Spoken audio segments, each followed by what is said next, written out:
Hello and welcome viewers from wherever you're watching around the world.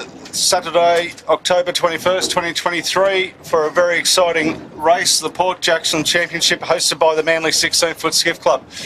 I'm Jimmy Bury and joining me in commentary today is Rob Napper and Steve Bowen. Welcome boys. Thanks Jimmy. How's the recovery coming along, Rob? As good as could be expected. No setbacks, but there's no shortcuts, so I'm still probably 3 months away from being back on the water. So, all right, so we got you for a little bit longer, hopefully. Yep. And Steve-O, thanks very much for you jumping in and helping us out, as usual. Pleasure to be out here, mate. Best seat in the house. Yeah, I'm sure both of you guys, knowing both of you very, very well, that you'd enjoy this race with nice big long runs down the harbour. And, it's, like we'll talk about the course shortly, but we've got a bit of some exciting things to bring out today. We've got 2 camera cuts out here. And so we'll be covering off the 13s and the 16s. I think there's nearly 70 boats entered in this regatta between those 2 classes, which is going to be spectacular. I hope all the viewers are locked in. I know the table of knowledge at the Skiff Club is Hutcho was getting there early to reserve his seat, so they'll all be there. So Saint, Hutcho, and all those guys. But let's have a bit of a look at what sort of clubs are joining us today. There's Manly, Middle Harbour, there's Drummoyne, Belmont, St George, of course. Our awesome other club. We got Hornsby Kringai covered in the 13s as well. Yep, good to see them. Nice to see Drummoyne down here too. Yeah, absolutely. And so why don't we have a look at the course, because it is quite a unique course. Hasn't been seen since I think 1986 when Jack Tier, g'day to Marita Wilmot. There's a 16-foot skiff course on screen. We're starting just down here near Middle Head, and the skiffs will work their way up to a mark in Manly, round that, and then big long run down. They've got to stay east or the right of screen there of Sound Pigs, then down around Shark Island, jibe there, down to Garden Island, work their way back up, staying east again of Sound Pigs, up to a mark in Little Manly Cove in front of the quarantine station, and then a run down to round the Sound Pigs to port for the last time, and then a work to the finish in Manly. So definitely going to be some exciting stuff. There's going to be some corners in those that these 16 guys aren't aware of, e.g. Still Point at Nelson Park, and where to jibe at Shark Island. A little bit of, those that sail 18-footers and things like that, they'll have it down. But some of the others, that's where it could really come unstuck. The boys will certainly have to have their heads up. I mean, there'll be a lot of traffic down the southern end of the harbour, so that might sort of cause some issues for them. It's a great day out here though, isn't it? Nor'easter blowing. We've got, what do you reckon out here at the moment? It's only about 12, 14 knots. Yeah. Hopefully it's building. Yep. And then for those following the 13s, they do that same big lap, but they just don't do the short lap back down to Sound Pigs. So they'll be sailing from Garden Island all the way home, about a 10k work. They should be good at tacking after that, you'd think. Hopefully. So you won't have to do your Friday Arvo training sessions, Rob? No, well, they had one yesterday, so hopefully they're not too worn out. Well, they get a real runway down the harbour here, don't they? Well, up the harbour, I guess, when they're working back into the breeze. So that'll be interesting. You'll have the big boys, I guess. They'll be putting the foot down, and probably not as much tactics today. A bit more freer sailing, but certainly it's going to be interesting to see how they all go. Yeah, there's quite a few of the 18-footer guys in this fleet too, so they'll have a bit of an advantage once they get down that end of the harbour. They'll know the corners to stay out of and the points to hit. Especially in a nor'easter, it's a pretty common course for them down there. Well, the hard one is for them, and especially because the majority of the fleet is on small rigs at the moment. In the 16s, well, the 13s only have one rig, but with the being on the small rig, if they jibe too early at Steel Point down there at Nelson Park, they are going to be stuck in no man's land because there is no breeze there. There's a fine line that they've got to pick between Steel Point and Shark Island to jibe and get in there, and you're basically just scraping the oysters off the rocks is how close you've got to get there to make it work. It's that's going to be a big telling point of this race, that's for sure. Well, look, there's an expectation too that we've got a big nor'easter coming in. Most of the guys have selected rigs accordingly, but it might be a little soft to start with, so I'm keen to see if we've got any big rigs out here at the moment, and where the guys are keen to lump the larger rig around later on in the day. What would be your train of thought back in the day, yes? Oh, it's pretty marginal at the moment, isn't it? I mean, if you can get around the top mark early and get away, and certainly if you had the big rig down, you'd be flying down the harbour. You might get to gap out enough to get a lead, which you can sort of control. But certainly some of the smaller rigs, if the breeze kicks in, some of the heavier guys will be running them down. So it's certainly going to be an interesting race. We would have gone big rig, wouldn't we, Rob? Yeah, probably back in the day. Yeah, Rob's would now. Rob's questioning that one. I'm a bit more conservative these days. You've always been conservative. Yeah, that's true.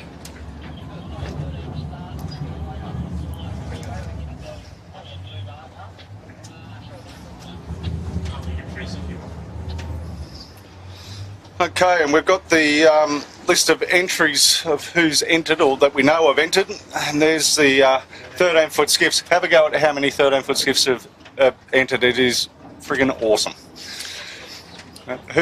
Well, Kobe's obviously sailing. Is Ash? No, Ash is not sailing today. Didn't get a ride. The Ash man would have brained this one. He would have had some fun, I think. How do you rate Kobe for today? They're a bigger crew. They're pretty quick in a straight line, so if they can keep it upright, I think they should be in with a show. And who's the other contenders in the 13s? Right there on screen. Yeah, they won last week. They are quick. Averill from Middle Harbour. They came and sailed with Manly, and they come home with the chocolates. So very well done to them. And the other three that seem to always be up there are the Harkin, who I believe has Emma Rankin crewing today, fresh out of the 18s, and the Bartley Constructions and the Ebix are the other two that always seem to be up in that top three.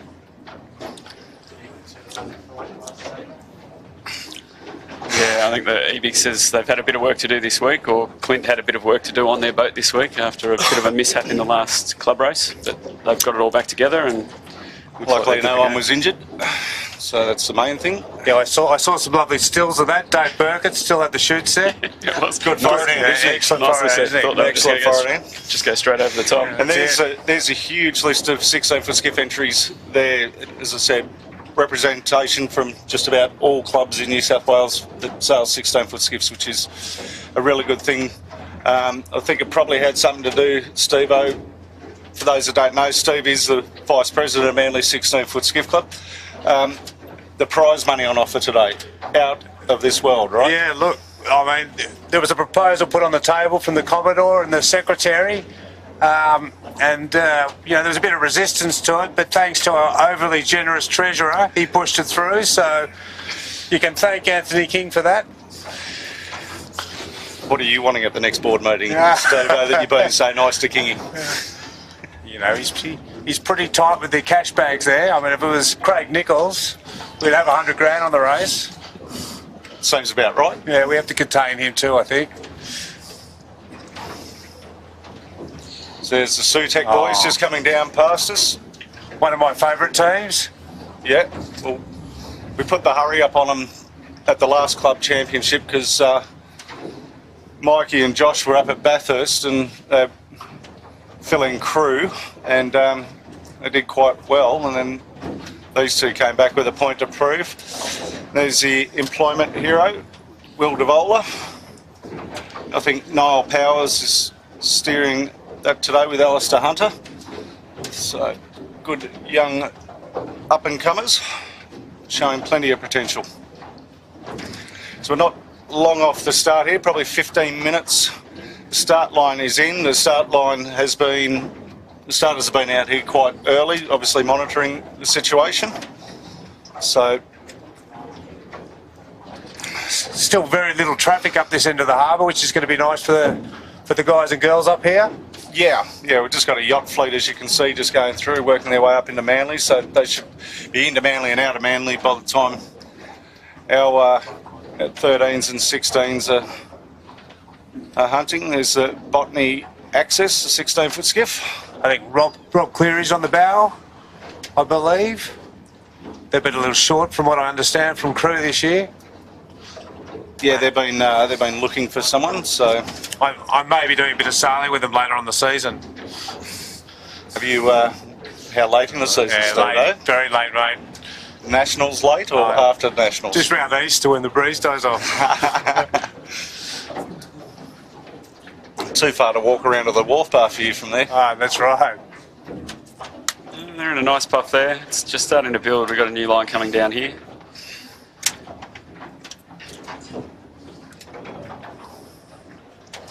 There was certainly a bit of apprehension in the rigging park about rig selection at the moment. It's early in the day, so normally we'd be starting at 2:30. But the earliest start, obviously, we're waiting for the breeze to build.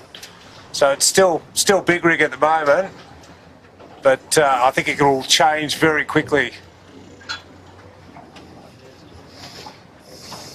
And there's the Eric Storage on screen from Middle Harbour. I think they've started their season with all wins there at Middle Harbour, so it'll be interesting to see how they go. And there's the Bang Crash boat from last week, the fluid building.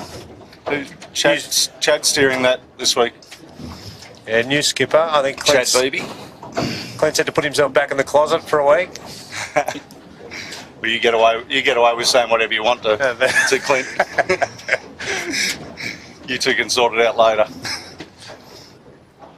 So why don't we have a little dabble on pick the podium here? It's going to be an absolute terror, whoever gets this one right.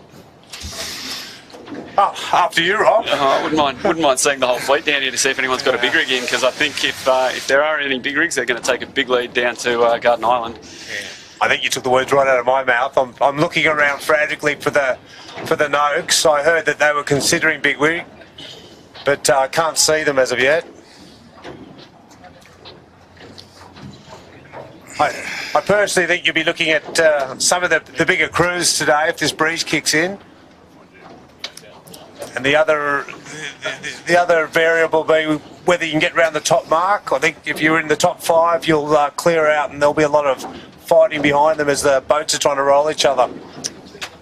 Yeah, it's going to be very cramped up in Manly, isn't it? Yep. Yeah, well, certainly at Manly, the boat to beat's been the Imagine signage this year, and probably pretty closely followed by the Moonin.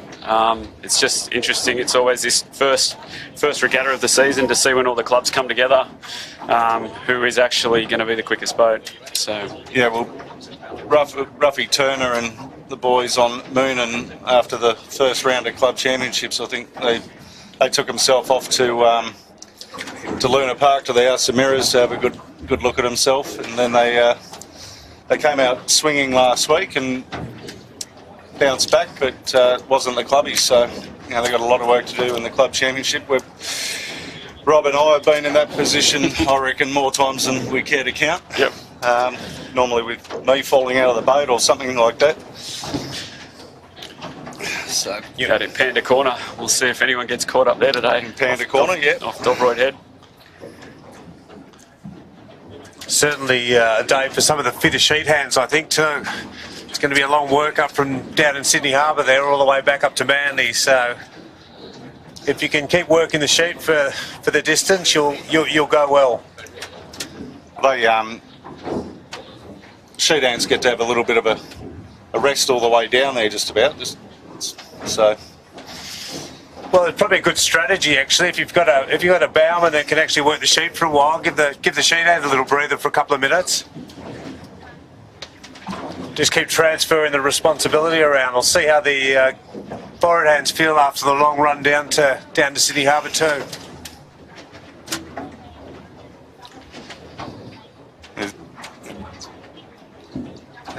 There's the outback. George Clancy. Alana in the bow. I think they're a little light on weight today.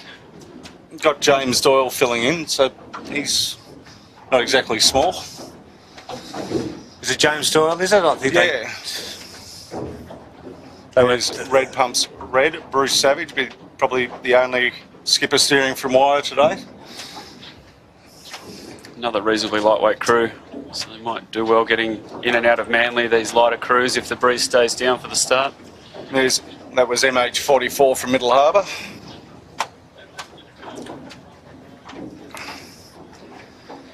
As the boats are still making their way out of Manly and Middle Harbour to come join us at the start line. There's a few more yachts passing behind the camera boat.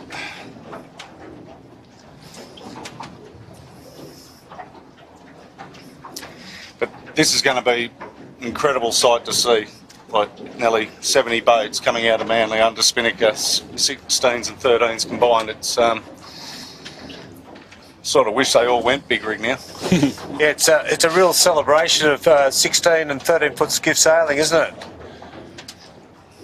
And I believe, Steve, we're still talking about doing the same for the Botany Bay Championship as well, aren't we? For the, as far as the prize money and things like that goes. Yeah. So, and the Nationals are hosted by St George Club, so that's all excitement plus to come. I mean, it's a very different race from the botany race. I mean, you don't know what you're doing there. You're reaching here, and all of a sudden setting shoots and dropping shoots. This will be a bit more consistent, and it's a real known quantity for the sailors here. I guess this part of the harbour, probably for the Belmont guys, they're always a bit nervous down this end. So we'll see how they go, as I say, down the far end of the harbour.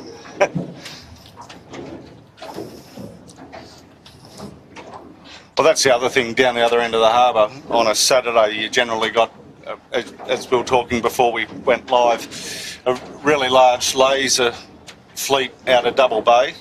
You've got the amateurs, you've got the huge actual fleet down there.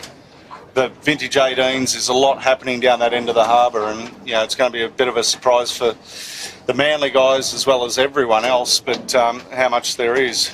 Yeah, look, I think real course management too, trying to stay out of those fleets, sail around them rather than through them, stay out of trouble, and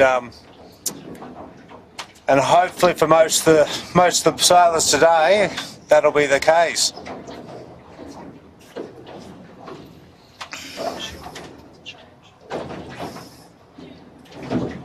Still fairly soft, isn't it, Rob? Yeah, just not kicking. We've still got a bit of haze around as well. It just hasn't burnt off. So it might have slightly softened. Have we sighted any big rigs yet? Haven't seen any yet. You'd certainly be wishing you had it in, wouldn't you? I'd be wishing you had that in and everything else at the moment. Yeah.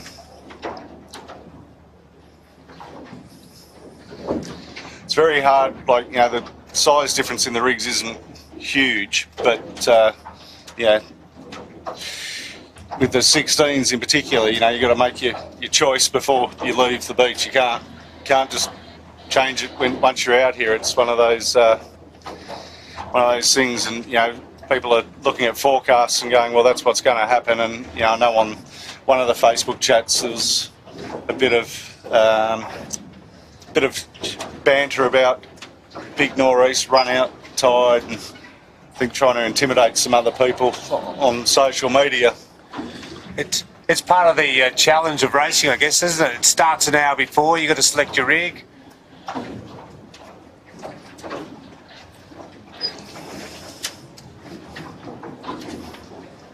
Thought I seen Noakes down the other end hiding away from us, but there's Ebix back in one piece after Clint's handiwork. They look fired up. Got a message from James a couple of days ago asking for some tips. He looks fast. He's got his racing goggles on. Yep. You've taken on a bit more of an overseer of mentor role of the 13s at Manly, Rob? Yeah, Matt Triglaine did a really good job last year of getting a lot of the senior 16 guys out on a Friday evening to train the 13s. So I'm really just picking up where he left off to try and facilitate that. We've been very fortunate to have some of the very experienced and more of the front end of the fleet 16 guys and girls out assisting. So we've just had a couple. Yesterday was the second training session for the year, and we're going to push them all the way through till Christmas now. Yeah, it's pretty awesome. Normally there on a Friday arvo to watch it, but not this week. It was otherwise busy.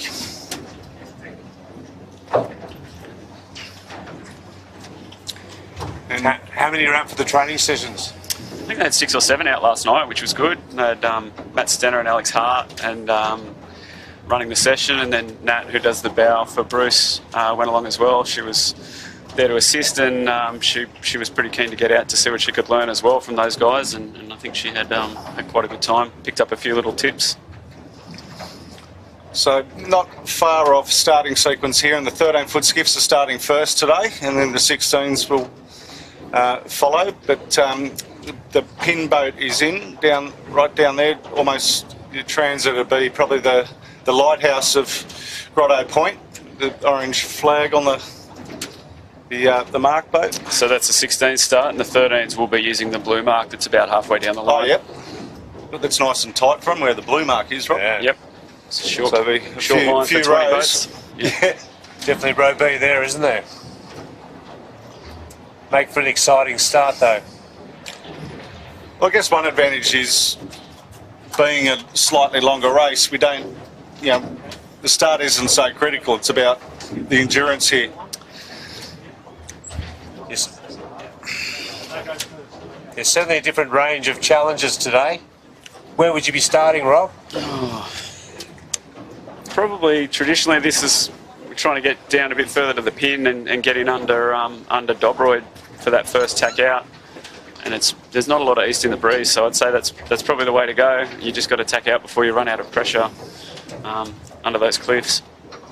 Yeah, probably with the 16s, I'd probably be more inclined to start up near the boat here. As you say, you can get boxed in down there, and if you end up under the cliffs, you're in a bit of trouble. Yeah, in a 50-boat fleet, if you can't cross them from down there, you are taking a lot of sterns as well.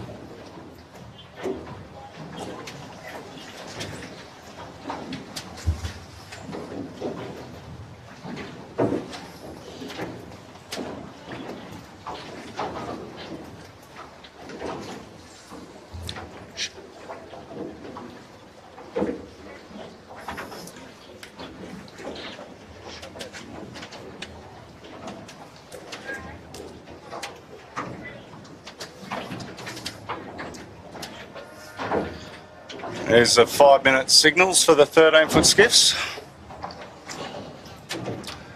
Yeah, a lot of nervous young kids here.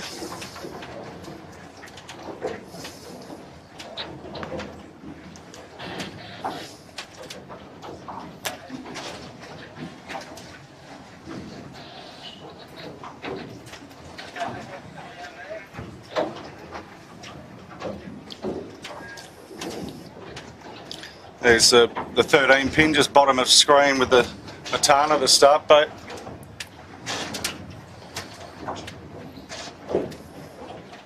Looks like quite a long line on screen, but it's actually pretty tight when we're looking at it on water. Coming through here.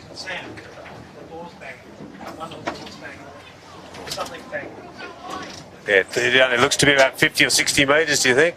Yeah.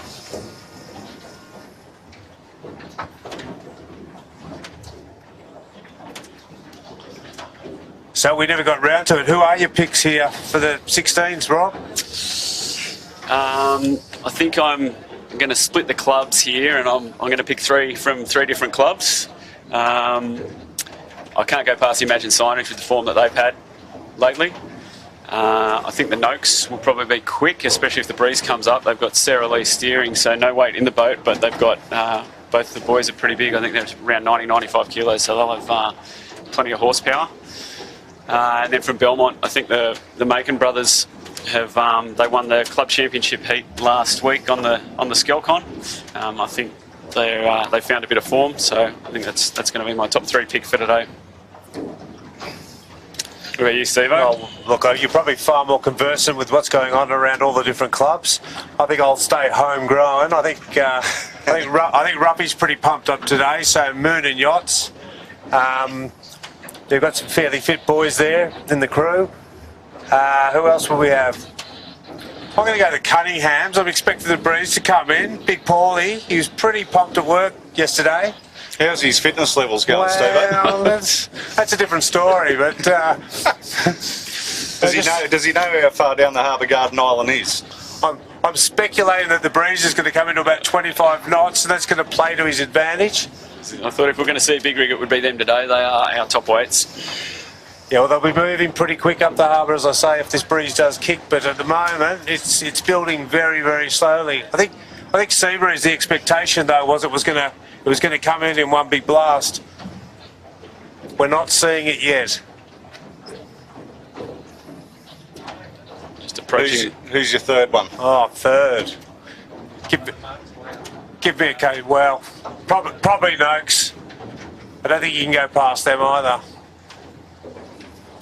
Plenty of experience down that end of the harbour with Ricky Bridge as well. Yep, ex-JJ champion with Napo and Mike McKenzie on the SMEG.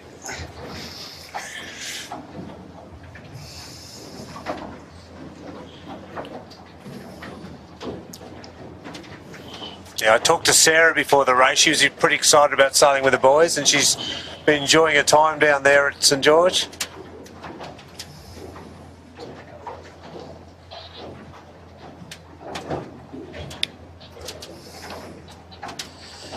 So we're approaching a minute here for the 13s, and there's still not many boats near the line, actually. I would have thought we'd see them a bit closer. The other good thing to note, Rob, is all the 16s are giving them plenty of space on the line, which is awesome to see.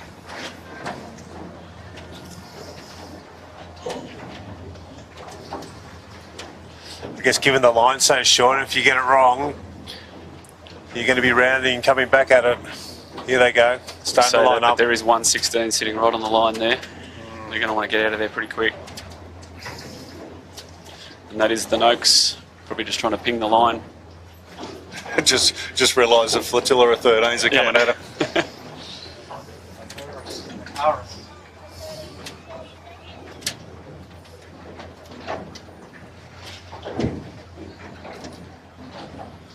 They're looking pretty well advanced there. They are, aren't they?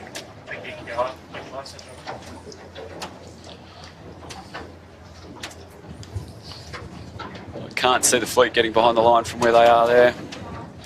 8 seconds. 8 seconds. Still a few metres off. Looks like a clean start. Yeah, they've managed to get back there.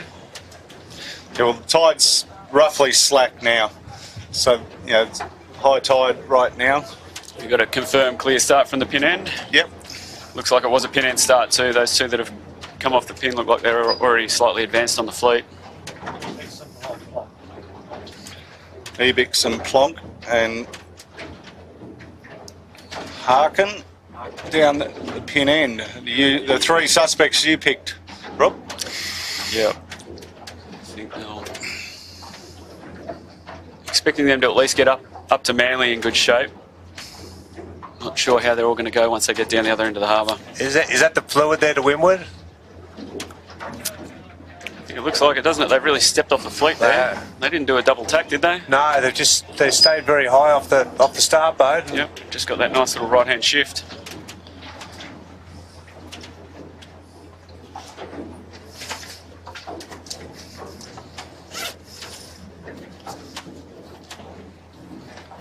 Yeah, the Ebix is very low there at the moment. The others are just starting to climb up inside him.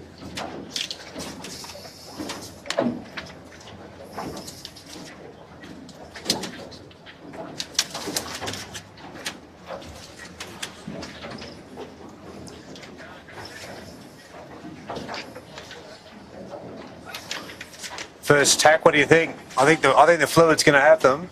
Hut. Yeah, Plonk's pretty advanced there. They're actually going really nicely through the water. Really stepped away from the boats around them.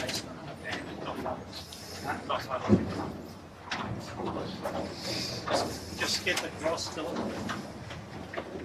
Yeah, they've certainly got plenty of boat speed, don't they? Yep. Just get across. Maybe slightly low, but certainly very fast through the water.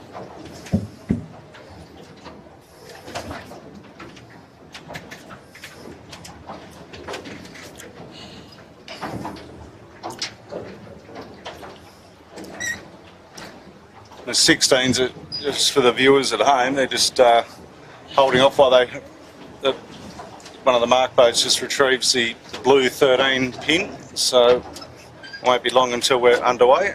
Yeah, And there's Plonk. Wow, very nicely trimmed, low on the wire. absolutely.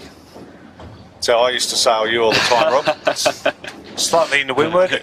That's for you, Jimmy. I'm going to leave that one alone. If I was yelling at you, you might have been. Riding you home up the last work. Rob doubles as a jockey on the last work for me. Damien Oliver, huh? So Plonk has come back now on port. They're looking like they're going to cross the fleet quite comfortably there. Very hard from here to Who's see that? the breeze, though, isn't it? Oh, force back, as I say it. It's the Cybertech group, I think, got them. Yeah. Fluid were just They've got down some- there. They've And got some wheels as well. Well, you were saying that they're quick in a straight line. they are. And there's a proof. They're one of the heavier crews, and they have certainly got some good straight line speed. They're actually not too bad around corners either. They just can't seem to pick where to go. There's good. Botany's scaffold. Sophie and Bella. Yep. Yeah, I think they're both in the midst of their HSC at the moment, so have done not a great deal of sailing at the moment, but they're keen to ramp it up once their exams are finished.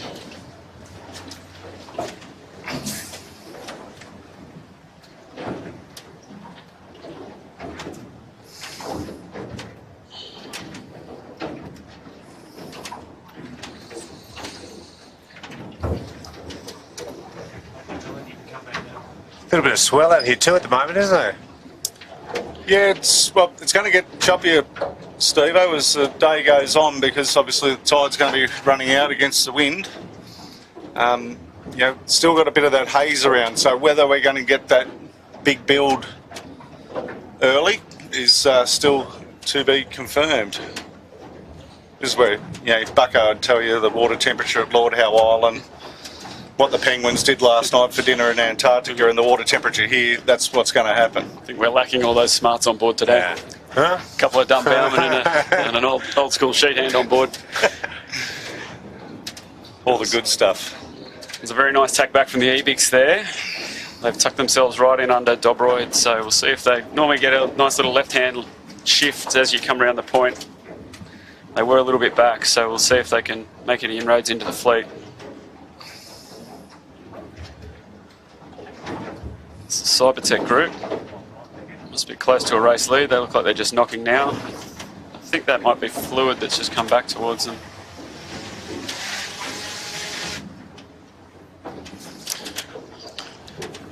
Yeah, you've definitely got to get in that bomby, don't you? Yep, small dip on the Fluid. So that's probably our top two at the moment.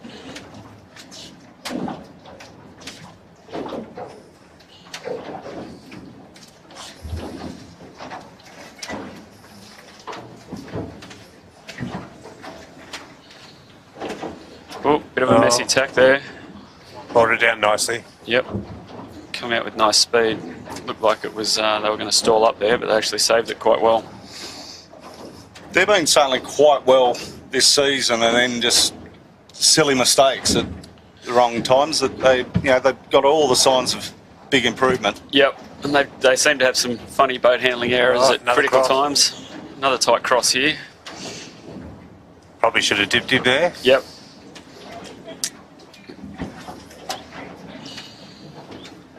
Certainly still nice and tight at the front end of that fleet.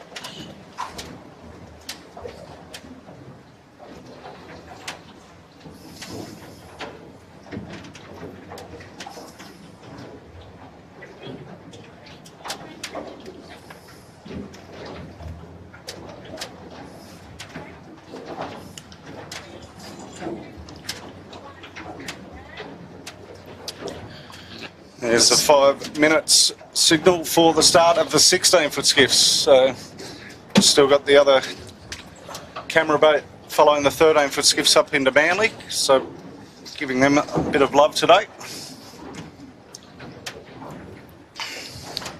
So my third pick. Do I have a third pick? Yeah, you had 3. Oh, come on You now. had Give 3, me another you one. had 3. I'm just looking at this breeze as it's not doing much, so I'm going to go. I need a lightweight crew now. Jump on a lightweight. Yeah. Sail Racing's been going very well, have they not? Yeah, they have. I've got Zoe that stick to the Sail Racing's got Zoe Dransfield on the helm today, so they'll be good. She came out of hibernation and steered a couple of 16s, and I think rest of her sailing season for 16s has been filled up by everyone. Yep, I think she set up the Sutek with a 2-3 in the club championship while the other boys were at Bathurst. So. I know. I asked for a phone number actually. Get rid of those other two. They've managed to lift their game the following week. I think they got shamed into it. Yes. Nothing like a little bit of motivation. How are we going up there in the third? Really good trim. We're on board with the fluid there now. They still look like they're looking for power. They've got no Cunningham on at all there. Sailing all under Vang at the moment.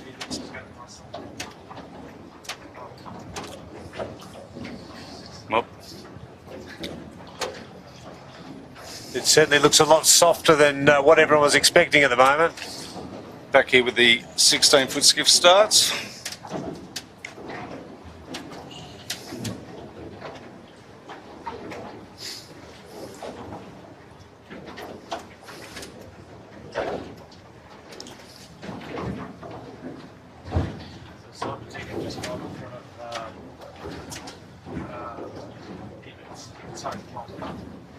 Yeah, so for those watching the 13s, the Cybertech group has just crossed in front of Plonk. So those two and the Fluid look like they're battling out for the lead at the moment.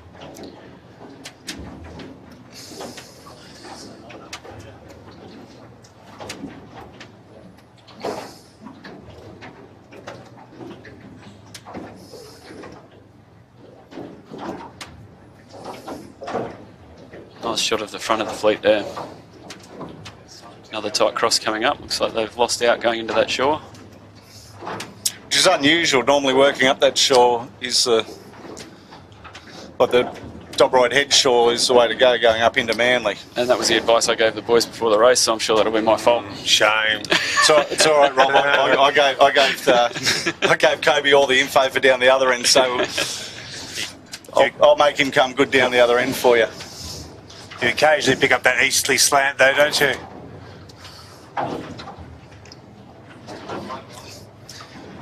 Here we go, minute 40-ish for the start of the 16-foot skiffs, and boy, are we in for a treat. Those 13s are going to be up there pretty quick. Yeah, it looks like the 13s will clear it out before the 16s get anywhere close.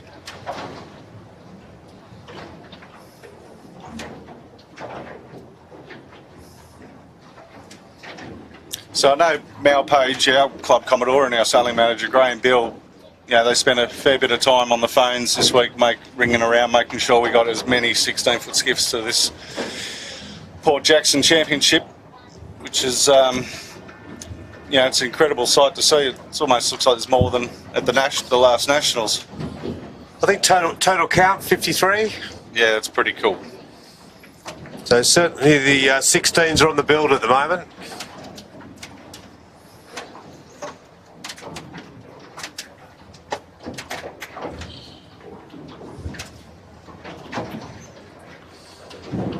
.35 they're all still well off the line at the moment. Yeah, they are looking quite well behaved. You've got a few moving up towards the pin now. There's still plenty of room down there as well. There's a look from the pin, looking back up. A lot of sag, centre of the line.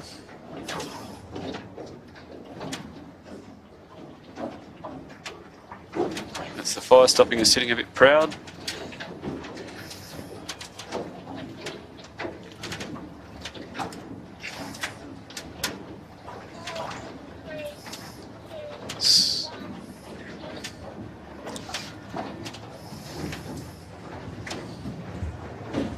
Individual. Like we do have an individual recall. Steve, they might tell you who it is.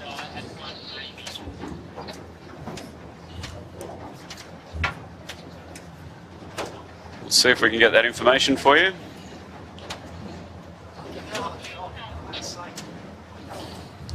Catherine, that was over.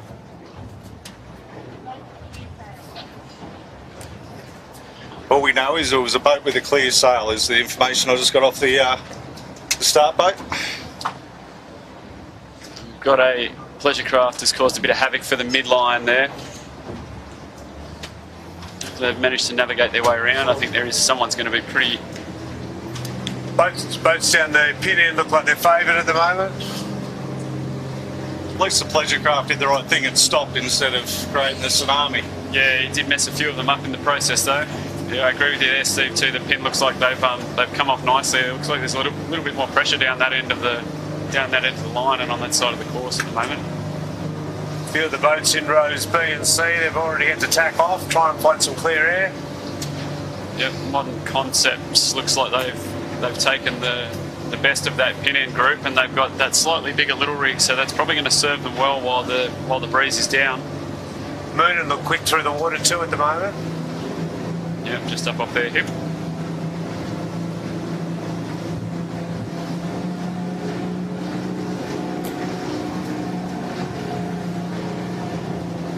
So the breeze hasn't met expectation, has it? No. Just at the start, there was a few big puffs went behind us and we were sitting at the start boat, so it's starting to build. It's just a case of how long until it builds. We are an hour earlier than our traditional start time, so we should see it build. There's Moonin just tacked away. Moonin Yachts. Modern Concepts just tacking away with them. Like they're on a slightly higher line there, Modern Concepts. They've just come back down now. Like with the little riggers, you know, you can get away with it if you can keep two on the wire.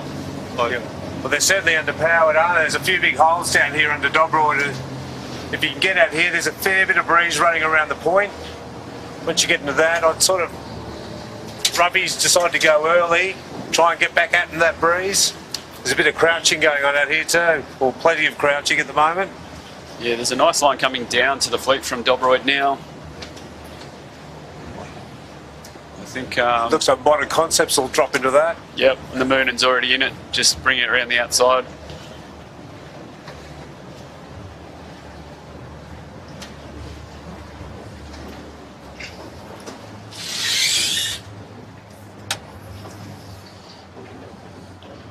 Ruffy's just tacked back Moonin Yachts. Got a cross coming here between Modern Concepts and Moonin.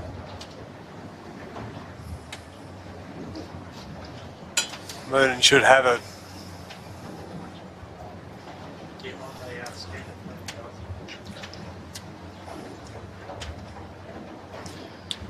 just got a message from our eyes back at the somewhere, Jack Andrew, saying the boat that was over was a Belmont boat with a little light blue colour patch. Here comes Moonin. He's just about to work into some breeze here. Modern's just sort of stepped at it for the moment. It just depends whether they can stay in as they come back around the corner. If they do, I'd suggest they'll get a fairly large jump. Yeah, He's not nice tack back onto a lift. They picked that beautifully. Carried breeze all the way in, and they're going to carry it all the way back out now. And there's the 13s just going around the top mark. Big some fluid already around.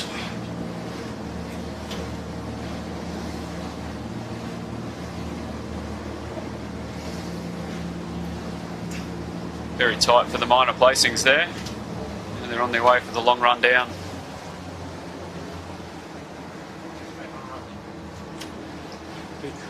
Here's Moonin again. I wouldn't be surprised if he takes another tack back in shortly. Bit of fleet management.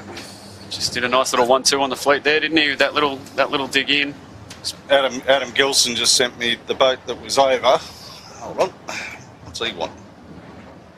Moonin's just heading out. You can see there's another Swell Racing was the boat that was over from Adam Gilson, who's would have been here today, but he at home doing the right thing. 10-year wedding anniversary, Shani. So happy anniversary, Milko.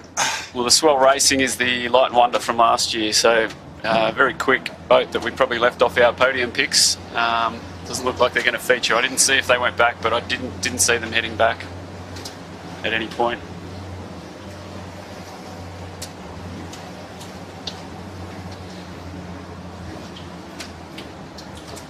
Rough. I was just about to say the Moon and Yachts need to tack back. They're just falling out of the breeze where Modern Concepts are sort of holding their own there.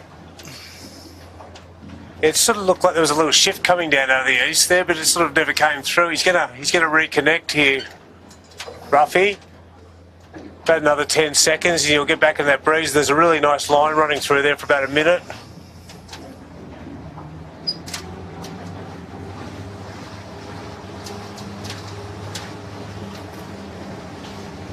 He's certainly coming into some nice pressure now. Modern Concepts is coming back just off shot, coming back to reconnect with Moonen here. It's certainly all down the bricks there, isn't it? Yeah, which is funny. It didn't seem to pay for the 13s, but looks like it's back in phase. Yeah, it looks like some big holes in it, so got to keep your eyes open. It's a magic shot on camera there now. Yeah, that one's awesome too. Who are these crew?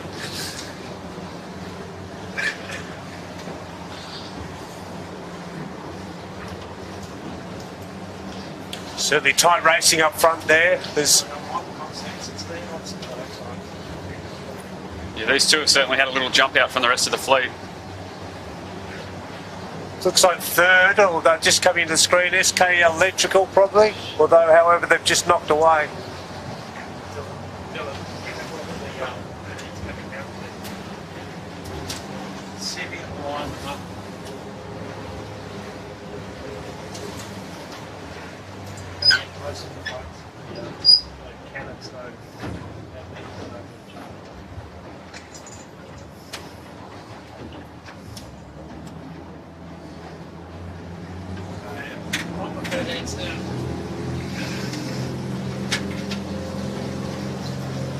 Plunk's got a little bit of work to do.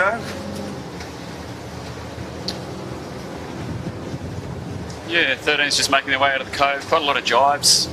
Just not that pressure where we thought they might just straight hands, straight around the top mark on port all the way down the harbour. They have had to work their way through here.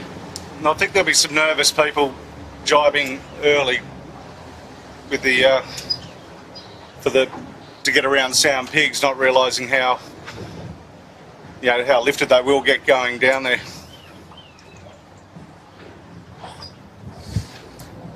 Bit of management here too. Obviously they're all trying to stay to the east and stay out of the 16s.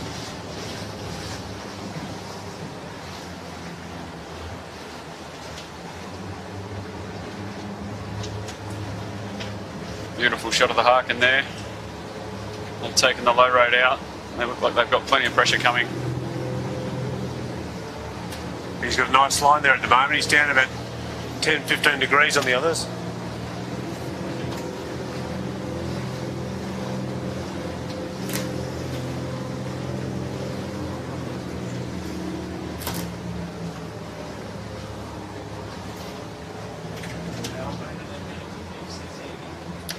Back with the race leaders in the 16s. We do have a ferry coming through the fleet just off screen, heading to Manly, so we'll see what impact that has on these leaders and the tactics. Moonen just looks like he's gapped out a little bit more, just slowly edging in front. Beautiful flat boat, really sailing it nicely. Matty Stetter looking very casual there. Well, Matty obviously ex-JJ champion on the winning group back in the day, and they've got the Hoff on as well, who sails the 18s. And here comes the big ferry that you were just talking about, Rob. Yeah, well, Moonen, they've split now, so they've elected to go east of the ferry. We've got Modern Concept constructions coming across on the other side, they are going to feel some impact from the lee of this ferry. Whereas Moonan are probably in slightly less breeze, but they're going to have a clean run. Yep, I think that was possibly the last Port Jackson Championship too. Some nice little waves here if you can get onto them. Yeah, well, the Moonan's almost on a lay for the top mark here, and they are going to be impacted by the ferry as well. Just going to have to squeeze up there a little bit. You Yep. really won't want to be tacking.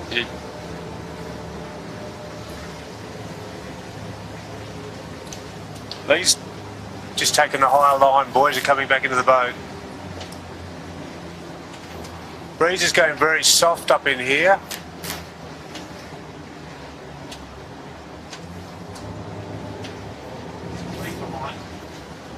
there's a chasing pack. The Moon and Modern Concept Constructions, they've sort of jumped out with, I've seen SKE Electrical, or Skelcon, sorry, was the other one that sort of playing the other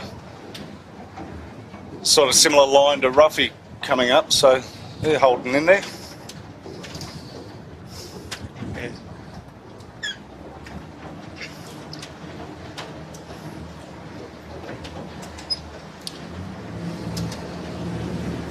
Yeah, you've got to certainly have plenty of patience coming to this top mark with this breeze. It's probably just down under 10 knots. And that ferry's going to play a little bit more havoc than you think with the top mark.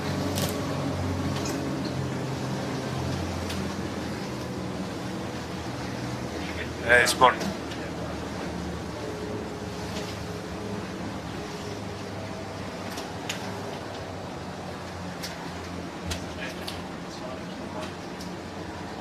So the guys and the girls, they'll be very happy to get around that top mark and start heading down to the south.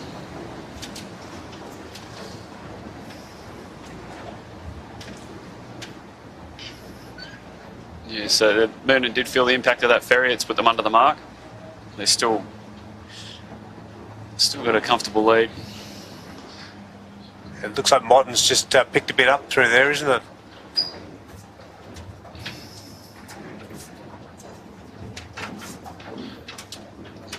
So there's our leader, Moonan Yachts, first around.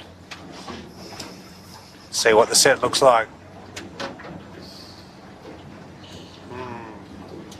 Yeah, Not bad. Beautiful set. Modern Concept second. They've certainly cleared out.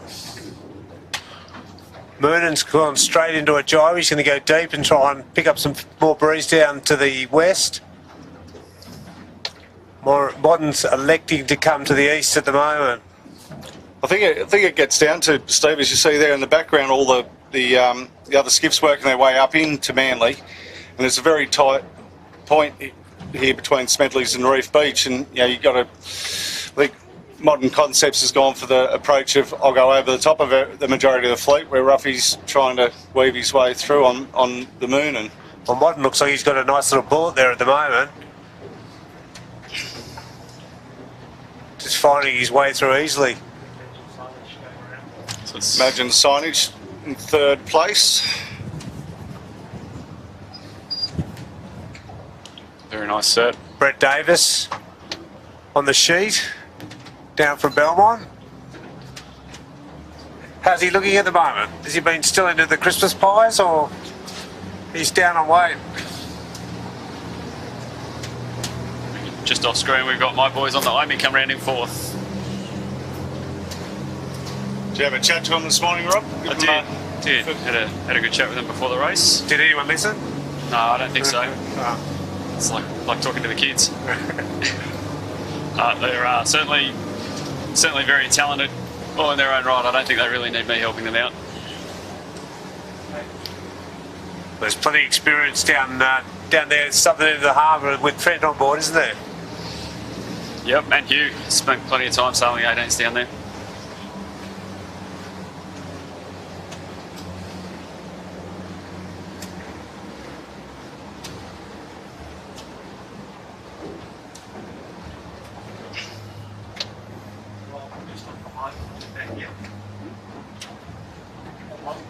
tides coming down quite a lot.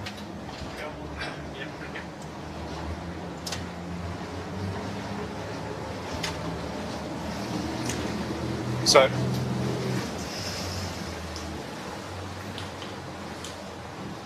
So here's the start of the nice long run down the harbour. So it's certainly a lot more challenging back there where they are on the screen at the moment. Getting constantly rolled by other boats and trying to navigate your way through. Sail Racing's caught in that group there. Red pumps look like they've got a few issues with the kite. Waiting a little windy there. Hopefully should pop. There's the Typhoon. Pete Graham, where's Alan? And Ed Diggles. And we just saw the...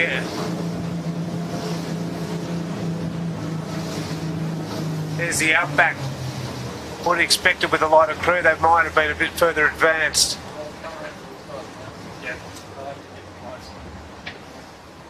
The Shebang and King.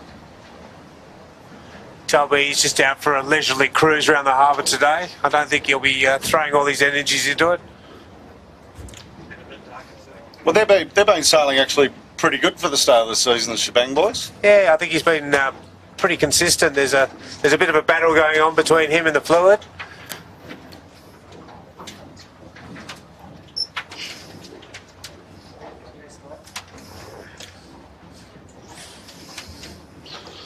Shebang's trying not to get rolled there. Boys are working hard.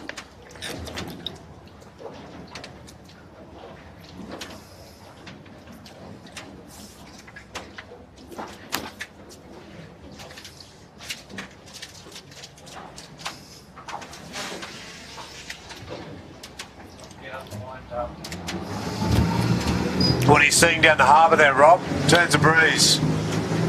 Yeah, I think Moonan's picked a nice line. They've just come away, so they've got a little bit of east. Modern Concepts actually crossed them up in the cove, I believe. So and Modern Concepts have taken a bit more of a westerly approach.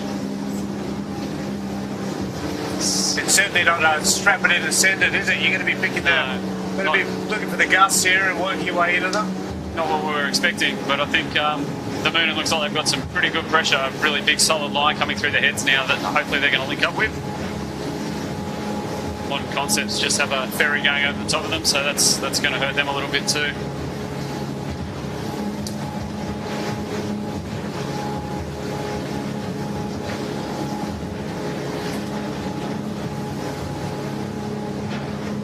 Beautiful shot there of the chasing pack. Straight down Middle Harbour. We're already starting to see a considerable amount of separation between the boats. Be interested to see what it looks like down at the bottom mark.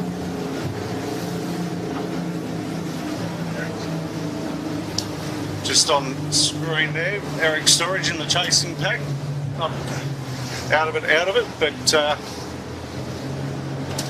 the leading two Moonan Yachts and Modern Concept Constructions have definitely put the hammers down early, haven't they? Starting to get in a bit of seaway here too. Not going to be the most comfortable ride through this southern part of the heads. Yachts See just Moonan coming going for a through. jibe. Not one of their cleanest. No, it's safe though. Get a fair bit of swell and It chop is. here though, so It it's is very fairly lumpy. challenging. Got an interesting cross coming up here now. Modern Concepts has got into that slightly easterly slant that And a bit more pressure there, Rob, as well. Yep. Yeah, this is going to be very close. Robbie's just pushing down some of the swell here at the moment, taking advantage of it.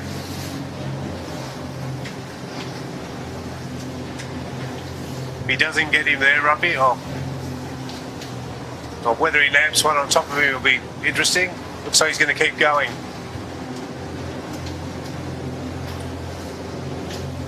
And the breeze is kicked when you just look out the back of the camera cat. The breeze is kicking, so it's going to be a fruity little run down here for the second run for these guys when they come back down to the Sound Pigs. Well, there's quite a bit of seaway here, just off the leeward side of South Head. Make things interesting. So we'll see just off screen, we're catching up to the back of the 13 fleet now, and there's been a few already come unstuck, probably in their jibes down this end of the track. That was a much better jibe from the Moon in there. And they are in plenty of pressure.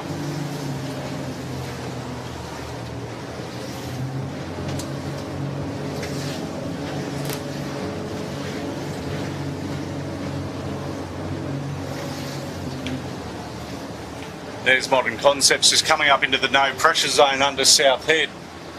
And in the background, almost just to the right of screen there, is Moon and Yachts. Absolutely East. Big gains for Moon in there. Definitely gapped out.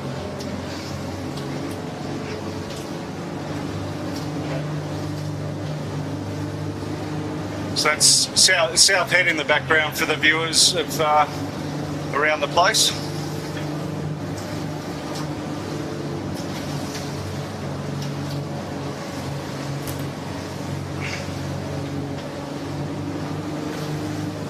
Some lovely shots there. You can start to see the breeze lines there, back in front of the Moon.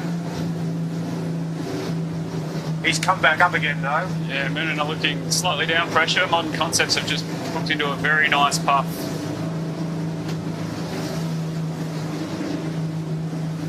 Looks very soft in Watson's Bay, so Modern Concepts are heading probably another 200-300 metres. They'll might reconsider their position. Obviously getting themselves around Sow Pigs at the moment, which is just to leeward of them, probably by about 200 metres.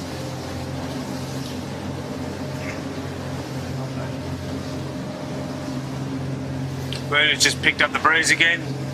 It's got a nice little bullet coming through there.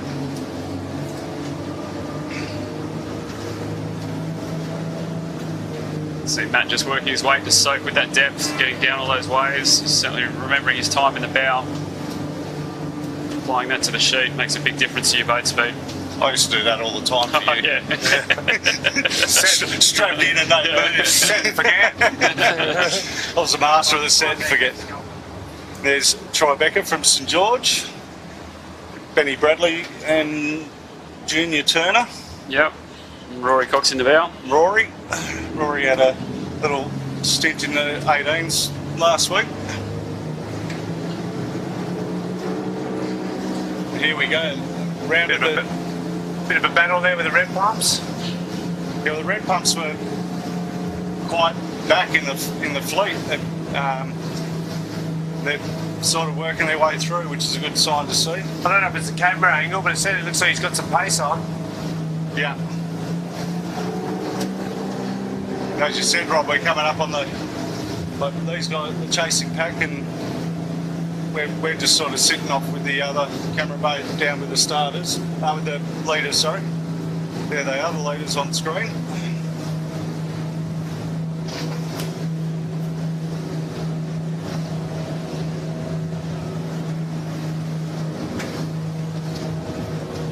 That's your 1-2, and they have just extended away from the fleet. Yeah, well, to give you an idea, imagine signage is just going around Sound Pigs as we speak, Rob. So, you know, probably a good minute and a half lead already to the Moon and Modern Concept from the rest of the fleet. Lot of barrel in the water on the Modern Concepts at the moment.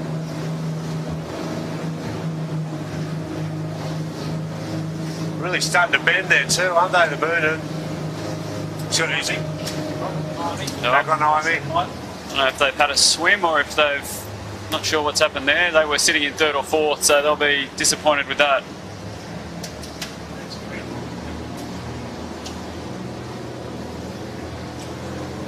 They look like they got all the passes. Yeah. Second place. Back to the bottom. Didn't look like a breakage. Breakage of the heart. We're just coming down into the main harbour now. There's certainly a lot more traffic down here to contend with. A lot of traffic, and there's a lot of lump too. Even in the camera cat, we're feeling it. Trying to be nice to you, Rob. Yep.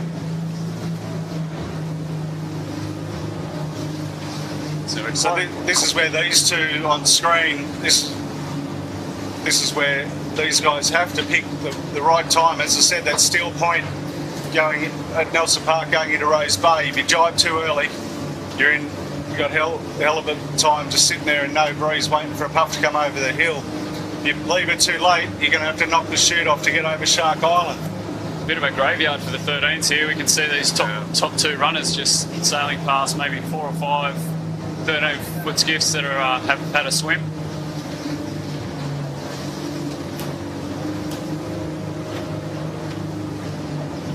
Hopefully there's not too many challenges for the rescue craft down this end of the harbour. It's a long tow home. Gives you an idea of how far in front these guys are.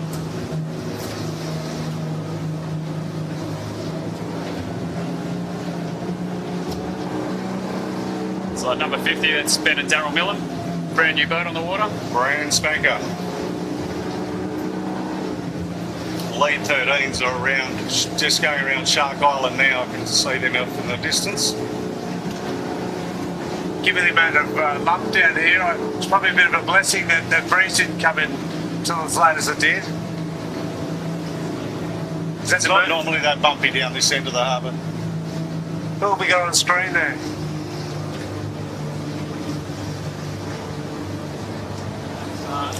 Modern concepts. It is, Steve.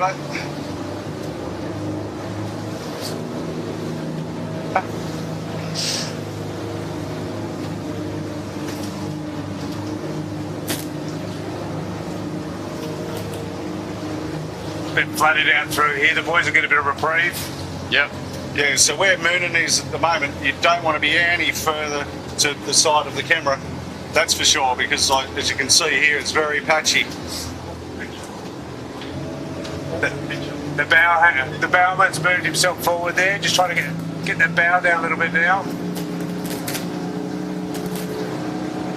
Certainly plenty of pressure down here though. They're on a really nice line there. Just going past Botany Scaffold 13. In the background, the modern concept 13-foot skiff has had to knock their Spinnaker off. Misjudged that rounding around the island. They're looking a bit hot there, aren't they? Yeah, there's a couple more 13s in front of the Moonan here. The Moonan are actually now looking quite hot as well. Yeah, I think Matty Stenner's done this many a time where it's like you feel like you sort of aim at the middle of the island here in the background, and then it slowly lifts you up. You've just got to have the patience to have the belief that you're going to get there, and it's, you know, the 18s have to go around the YA mark here, which is, I'm assuming that's what we're doing with the 16s. They look fairly comfortable there. They've got a little soft spot coming, then a big bullet, so they're going to try and put the work in early to get that height. There's the soft spot.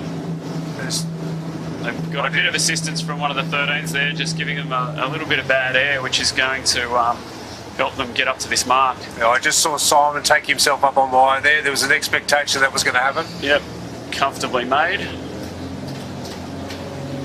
That's really good how they picked that there.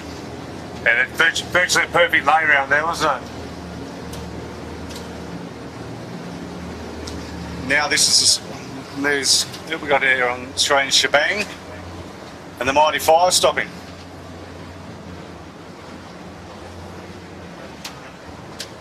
Moonan's just around the island and just there. Have a look at Modern Concept Construction's throwing everything at it to try and get up around this mark. It's a... I think if they get there, they've picked a pretty nice line, but they are struggling a little bit now. Yeah, well, Jared spent a few years sailing 18-foot skiffs as well, so, you know, he knows the trick of the trade for the nor'east to come around here.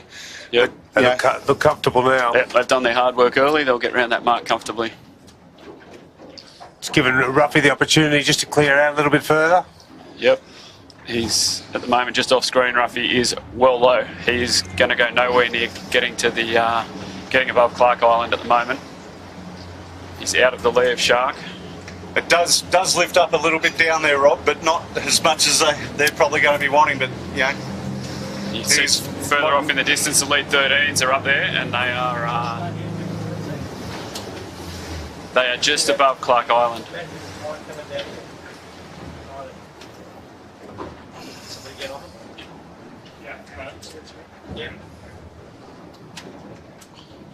Trying to get a shot here of the Imagine signage. They've taken the low line in. They're putting in the hard work now.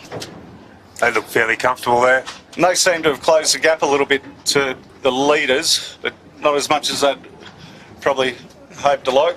Brett will definitely earn his dinner keep tonight for the work back up the harbour.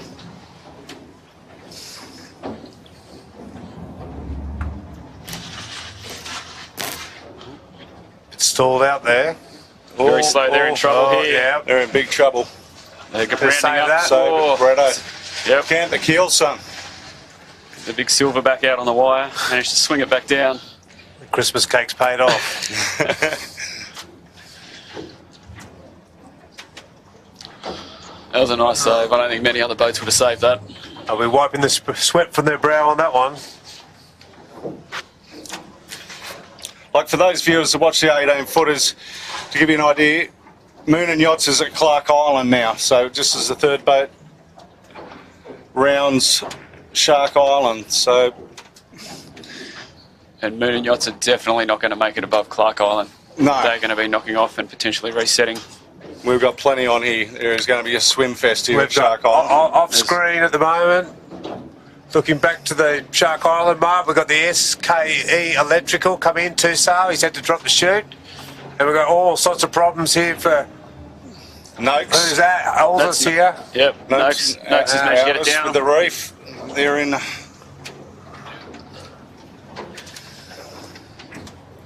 So that's Altus down. Noakes are just getting around the mark now. They'll be resetting.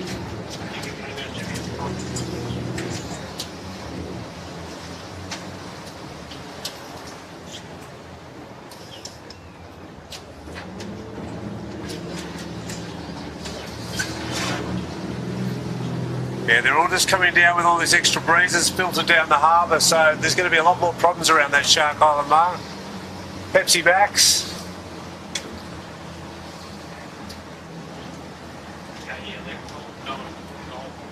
And nice quick set. They picked up a few boats around that mark. But the Noakes there, they look fairly comfortable. Ricky's working hard there, and Sarah's very safe in this stuff. Bridgie not long back into sailing after his big accident in the 18 footers at the end of last season, which ruled him out of the JJ Geltman Championship, and then he got a massive infection. So he's only been back in the boat a few times, and he said that it's, all going pretty okay. He's just trying to wrap his head around what he's got to do each time now. Here's this laser fleet we were talking about earlier. Yeah, right on cue. Looks like they're just working their way out at the moment, or they're racing. They're racing. They don't come out of the bay. They've got in too much trouble with port authorities so many times. The Noakes is going to have a tight cross here with the yacht. He should be just in front.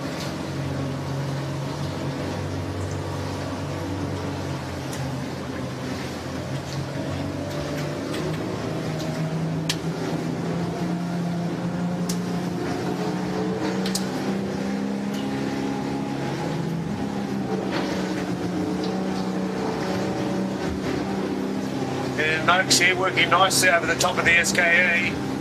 They look really slow in the water at the moment. I don't know what the crew weight is there on the SKE, but certainly Mackie and Bridgie, they're just going straight over the top of them.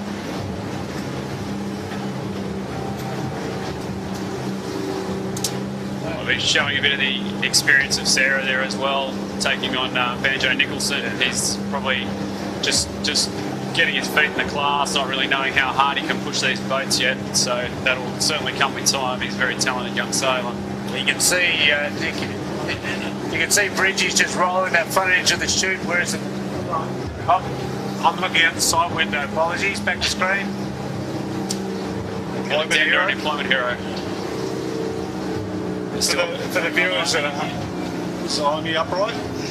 But for the viewers at home, Moon and Yachts just going around at the market now at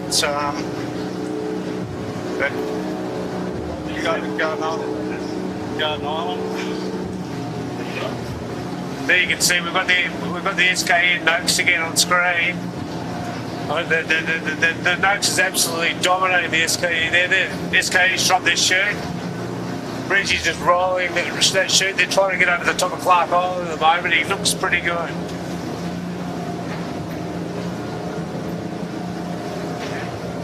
Coming down.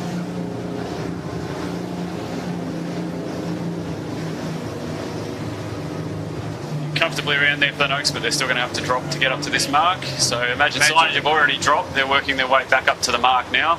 Made a lot of ground up there, haven't they? They have. Modern Concepts are just going around the bottom mark in front of them now. Come around and see them in a sec. Ooh, not sure who that is.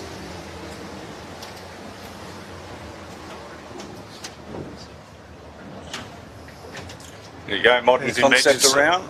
Imagine signing. Probably about 100 metres behind.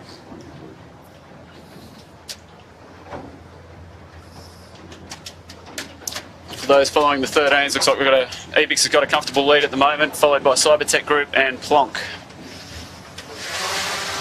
Few casualties down the kite run from the sounds of things. Probably the only three that didn't swim. Imagine signage around the bottom mark now in hot pursuit of Modern Concepts. My game plan would have been exactly what Modern Concepts has just done there. Get around this mark, tack early, so you're not under the lee of Bradley's. Looks like where Moonen is across is, they've actually got pressure there, sort of midstream. He's got a nice big loose cover there. Oh, who have we got? Here's some of the back markers trying to get around Shark Island. Way overstood it. That's shoots coming down for sure. Sooner rather than later, I would suggest you do it now. What about now? And now? And flew. Oh, No, maybe he's they going to think strap it they're on. going to get it around. Noakes next around. So that's our fourth place boat on course.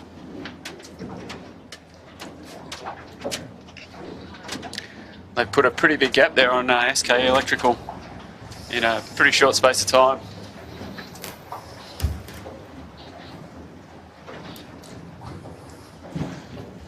So 5th SKE Electrical, 6 red pumps. That's the Modern Concept Construction 13-foot skiff in shot. Yeah, I think they'll probably be sitting fourth in the 13s. Starting to pull some gear on there.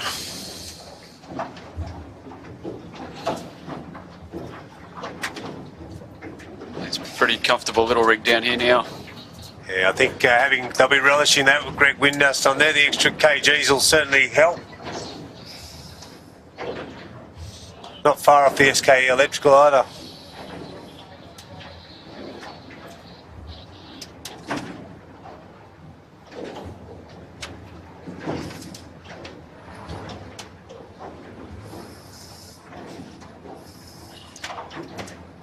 TTR Civil, is it?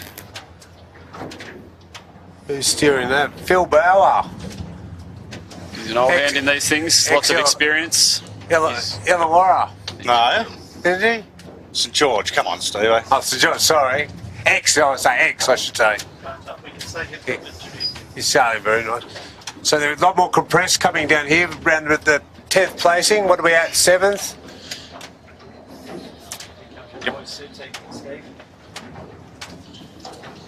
Comes the Sutek, yep, running about 12th, 13th.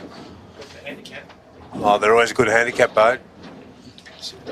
Skelcon from Belmont next around. Turgara from St George. Big pack from St George coming to us here now.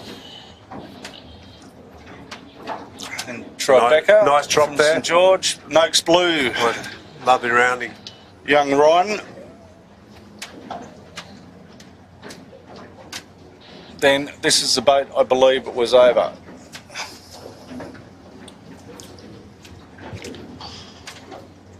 Yeah, that is the Swell Racing.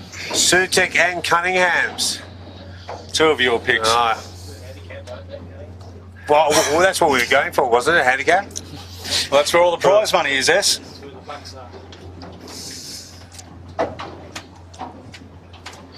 Bit of banter going on there between the Sutek and the Cunninghams.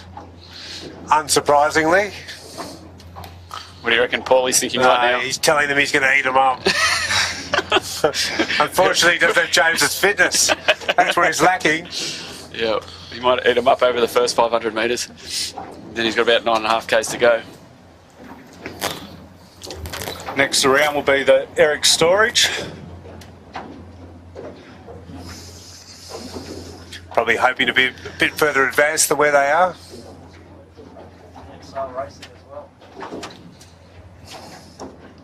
So, all right, that's Zoe Dransfield, I think we were saying earlier. Once again, probably not a great deal of weight in that boat. Red pumps red.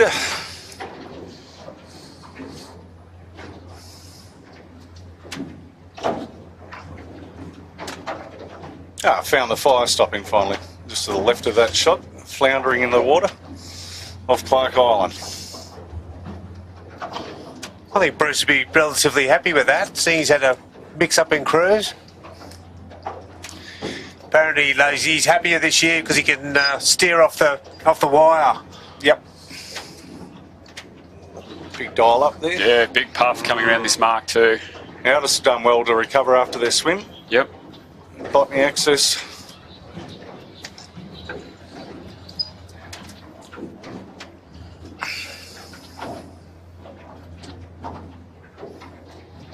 Comes the shebang. Fairly tight here, isn't it? Yep. You want a good rounding. Fluid taking a bit of momentum over the top of a couple of these boats here. This could be interesting. Yeah, Amy from their early form. Back in the pack a bit now. Nice routing from the fluid.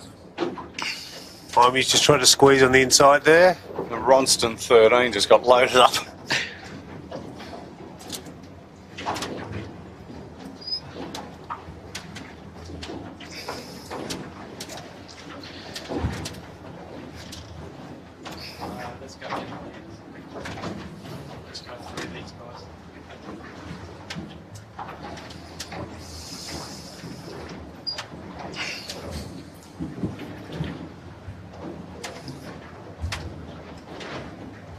Some very tired forward ends I think down so. here. Yep.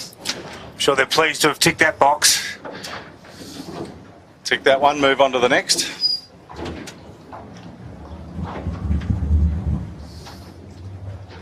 Next round, Southerly with Jess Isles. Looks like she's steering that today. And Andrew Isles. There's a fire stopping. Got a lot of work to Nice rounding. do to get back up there. Pepsi Max following them through.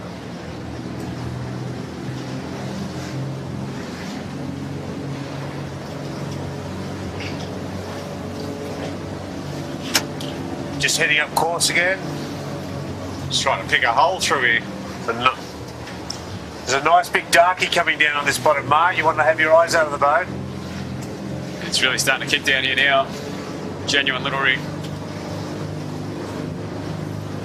Sheeds there, just a little bit out of control.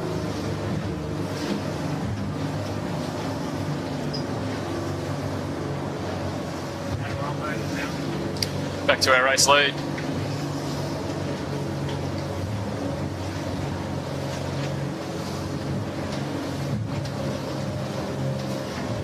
They're travelling through the water beautifully there. Yep. Good trim. Taking a step back in the boat just to get through this chop as well. 4.5 looks good. Moving very nicely through the water. Yeah, I think after the disappointment of the first two heats of their clubbies, these guys have got a point to prove, right? Yep. Yeah, given all the chop, they'll be just sailing a slightly lower line. See the sheets off, main sheets off a bit.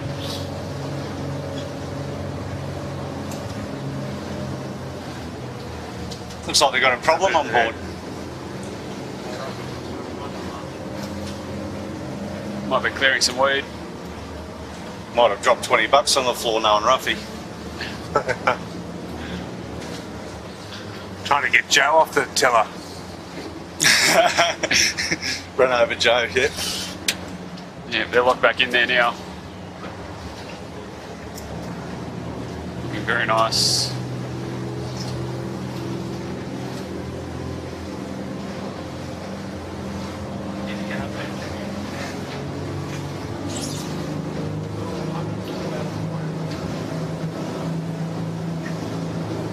Good sail racing there.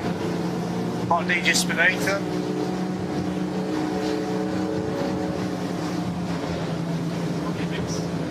Evix, I think, is the lead 13 at the moment. Etchel's coming through here. Sail racing's just going to maybe cross them. You want to have good blinkers. Evix there. There we go.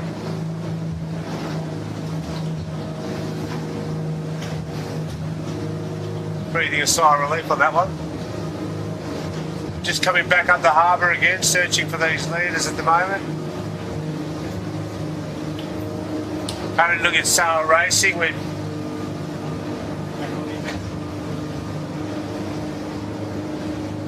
That's our race leader there, is it, Rob? Yep, race leader in the 13s. They've come into plenty of pressure. This breeze has really built now. Beautiful nor'easter.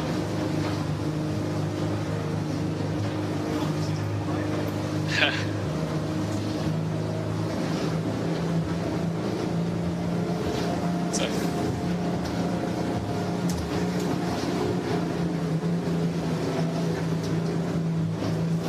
think we're on Tagara there. Just getting into that line north of Bradley's. They'll probably be looking to take a long tack all the way back across to the eastern side of the harbour. Hasn't taken them long to clear it out of the bottom half of the harbour, has it? No. Imagine signage still sitting in third. They're right in the middle of the harbour at the moment, trying to take advantage of that run out tide. The tide's only just started, so you know, got a little bit to build up, but sort of wish it was a 2:30 start because we would have seen some unbelievable cartwheels, I think. And this last run down still got some fruit to we it. got some hope in it yet. Beautiful drone shot there.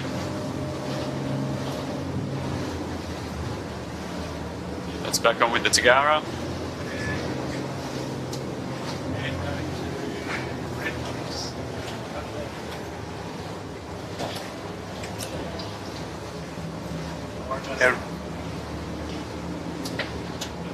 Error.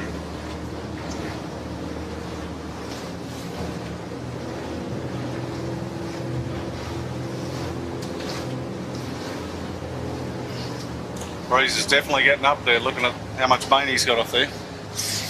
Yeah, the shootdowns are starting to work hard now. That's not hard, I used to work harder. You were looking forward, mate. You couldn't vouch for me. But that was back in the good old days. That don't exist anymore. I actually quite like the 18s. They just pull it on, lock it on, and steer around me. Opposite to the leave it off the back corner and make the skipper pull away.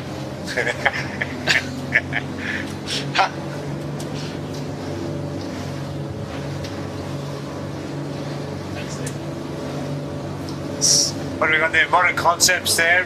Ruffy has really cleared out at the moment. Let's put the afterburners on.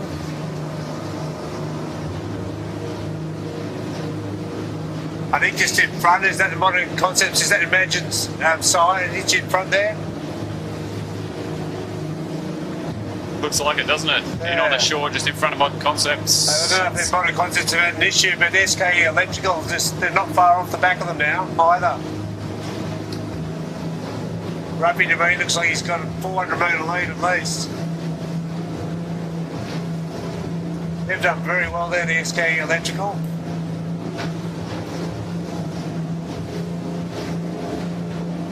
Yeah, they're a big crew. They've certainly got plenty of horsepower.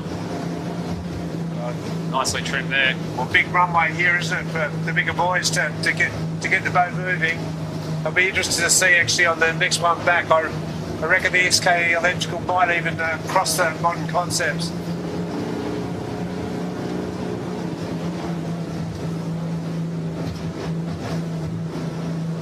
Tack back there for the SK Electrical.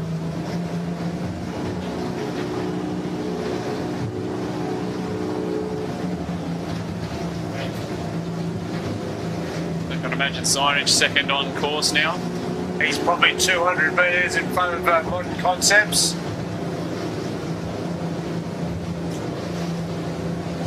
So is there a problem on board Modern Concepts, or has Bretto just pulled out a hamburger and launched on the Imagine signage. I'd be surprised if that gain was all boat speed. Yeah. It looks like they've certainly was had a it? swim or had a breakdown, temporary breakdown. Certainly look like they're going nicely through the water, these guys. They're certainly shakers and movers, aren't they? Yeah. Boat's flat. Brest just had a little sneaky look over his shoulder.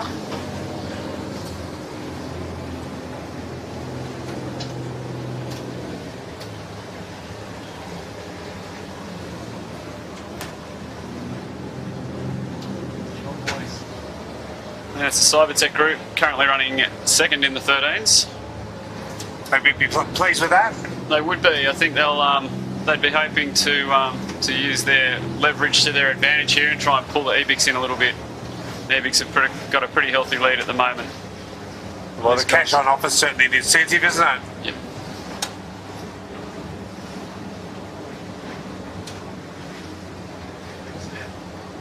Race lead in the 13s, EBIX. Both these front two boats look like they've been pretty well sailed at the moment. Nice trim.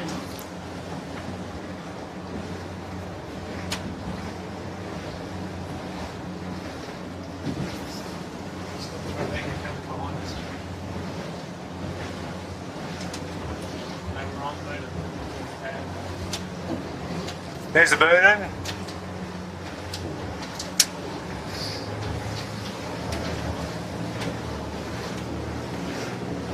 Making their way across to the Eastern Channel now. They're not far off that Sow and Pigs Lake.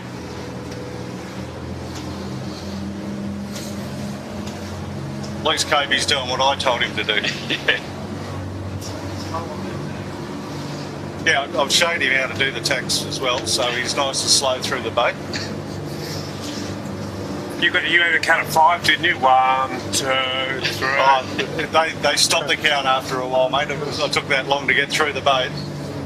Put a bit of brown sugar at the bottom and rolled your throat.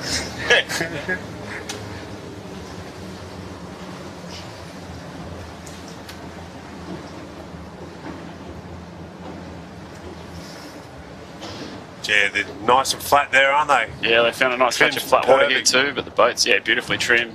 Main set nicely. That's one thing Nath does very well, making those adjustments. And interestingly, the Noakes team have worked the Eastern Channel. Imagine Signage worked the Western Channel.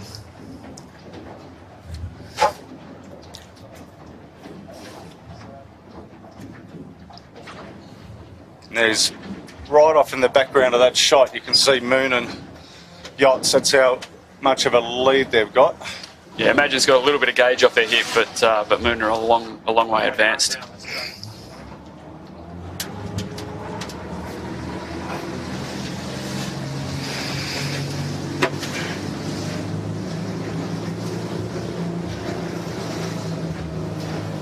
It's the Noakes there, is it, on screen? Yeah, back with the Noakes. SKE, they're in a tight tussle. Just off screen again.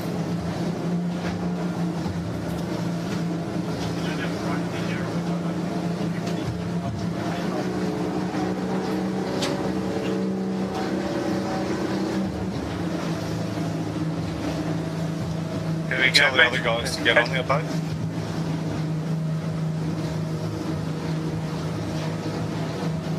I get the feeling the Imagine Signage is just slowly hauling and mooning here.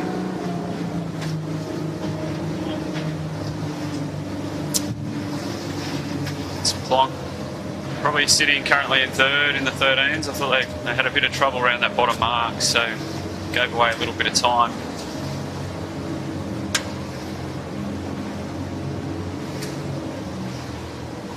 Taking a bit more of a westerly approach up this work, so split with the first and second in the race. They might give themselves an opportunity to pick up a little bit of ground.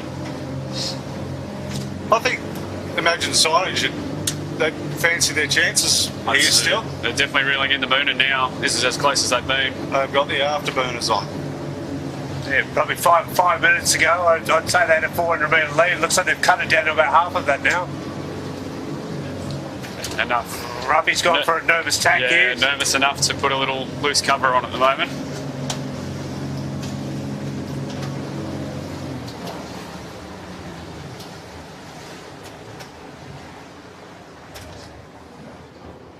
Just came into a little light spot there. They managed it very well.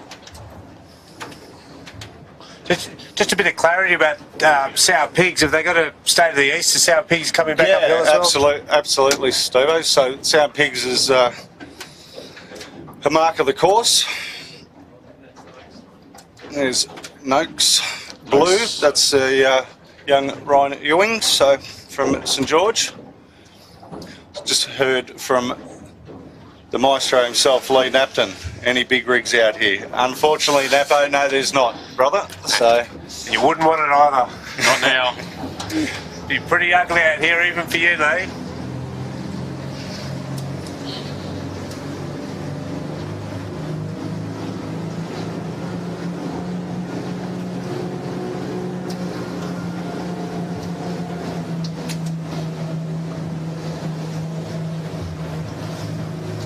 So Modern Concepts now 4th on course. I think the SKE looks like they've gone through them, and then that Skelcon on screen.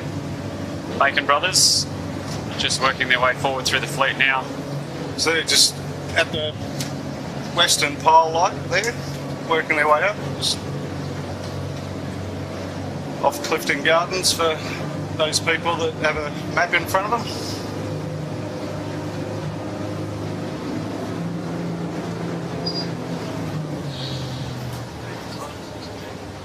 There's our gap from first to second. Just a little bit soft there. He's got breeze about 30 seconds. Robbie's 200 metres in front. He's just in it. Just passing Sour Pigs Reef now. What do you reckon? Is this? We're getting close to halfway up this work. Oh well, past halfway. Well, past, yeah. 2/3.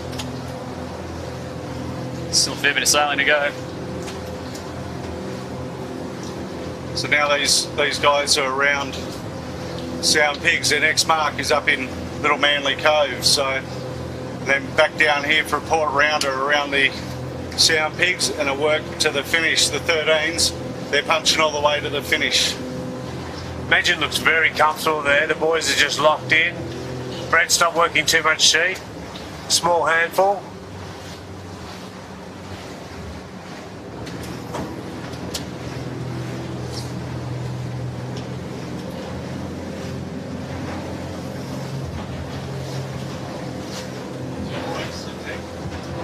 There's the Sutek. Hopefully they've advanced themselves forward. I can only see them on screen at the moment. I can't quite tell. It's very difficult out here at the moment to actually tell what the placings are. We got clear moon and 1 and 2. 1 and 2's cleared, and imagine.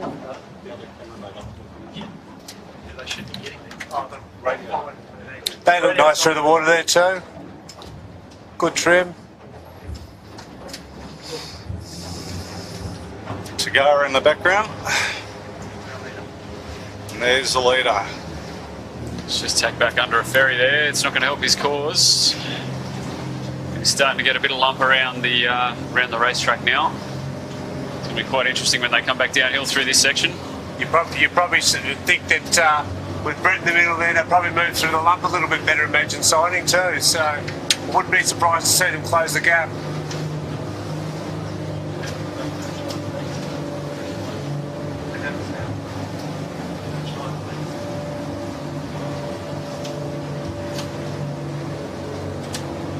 Certainly plenty of lump out here, isn't there, Rob? Yep. Yeah, it's going to be pretty tricky in that last section of the run back down here. It's even tricky now for them going upwind. You can see that a lot of work going on those sails. Certainly need to start working that jib a fair bit too to keep the boat moving forward through this lump and through the gusts.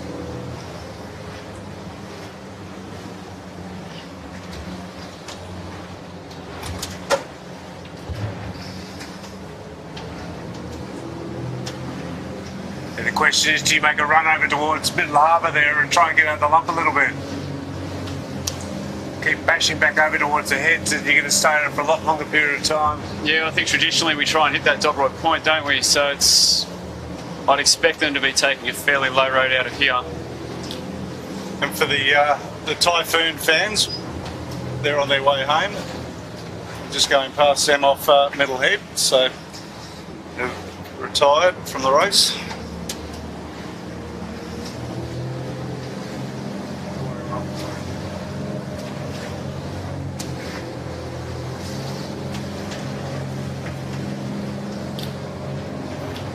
looks like third and fourth. They're off screen, but look, we've got Noakes and SKE.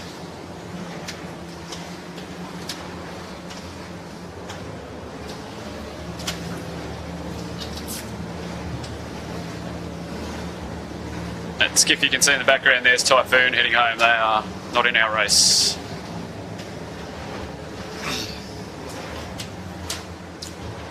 About 20 minutes for a beer for them.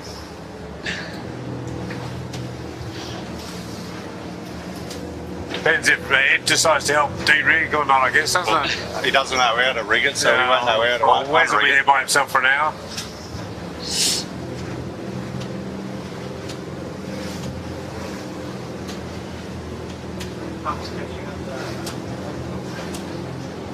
Yeah, I don't know if Modern Concepts have had an issue, or maybe they are just discovering that that big little rig, is maybe a bit too powerful in this stuff. Still not really top end of the little rig either. It's just quite comfortable breeze-wise. It's just a bit of a tricky seaway at the moment. You'd think something's wrong, dramatic change in speed.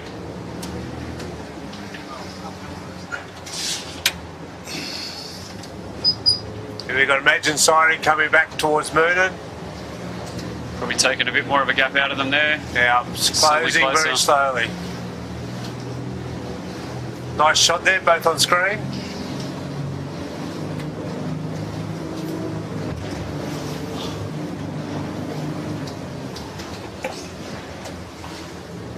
Just so consistent, that trim there from Brett Davis. Boat's permanently flat. Looks like they Tell could you just... what, looking at not on screen in the Noakes, they are absolutely motoring. I bet you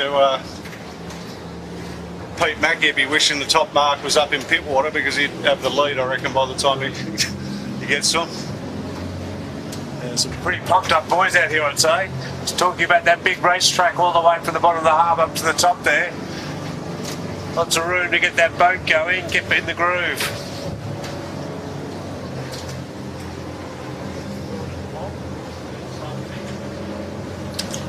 It's Fluid, Plonk and Cybertech there on screen. They're just coming sort of past the pigs there.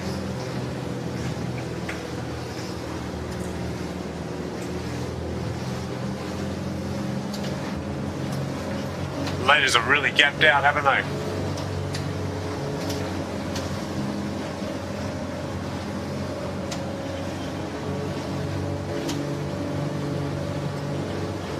Well, that lead looks like it's down to about probably 150 metres. I'd say Ruffy'd be getting a little bit nervous. I think the Moonan boys will be open that top marks closer than where it's meant to be. Well, they've all done the dash now, so they're all heading to the far side over towards the bomby, trying to get back in that flatter water. Just see Imagine Signage there just working a wave and trying to squeeze a little bit out of it. Yeah.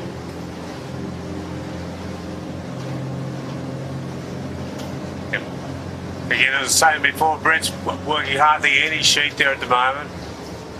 Guess it helps when you got an Olympic sailor helping the boat. And the sprightly young Forodan having a sleep on the way up to up to the top mark. I don't think he'll be looking too sprightly up to the end of this.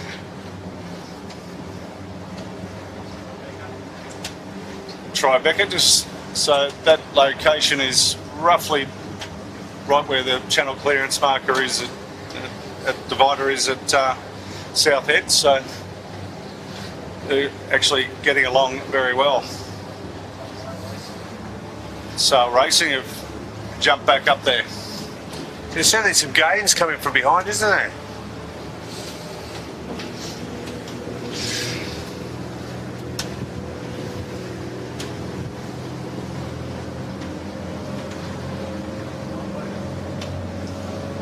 And there's our leaders on screen, Moonan.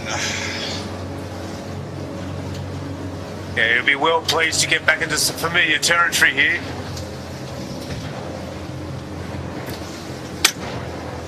Yeah, well, tactically, like, Mal Page obviously does a lot of other sailing and yachts and so forth down that end of the harbour and knows where to go at the right time and things like that. Matty Stenner and Simon Hoffman spend a fair bit of time down there on the 18s, but they no match for the tactician of Mal Page's calibre, that's for sure. And it definitely,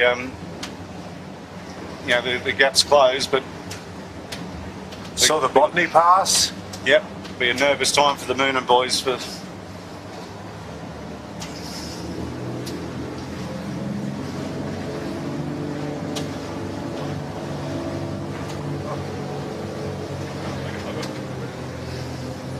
So what do you think, Brock, with the breeze at the moment, 18 knots?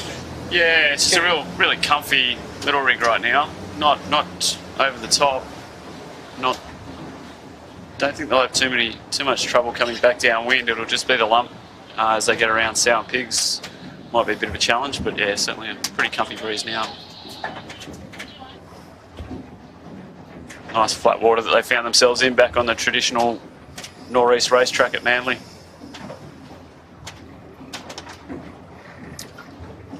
Yeah, and the original course had them after Little Manly going into Balmoral, but there's a windsurfer championship on down in Balmoral with 40-odd windsurfers, and I think the powers that be thought it wouldn't be a great idea to send 70-odd skiffs down through 40 windsurfers. Yeah, I think they thought Clint was going to be sailing, so seeing he dropped out, they probably could have sailed down there.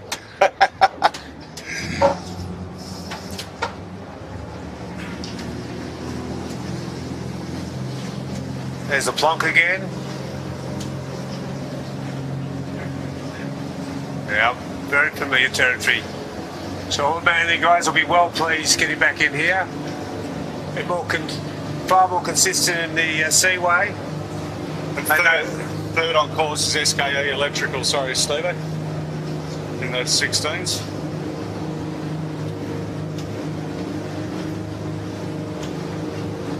Moonan back in again. It's a nice looking tag.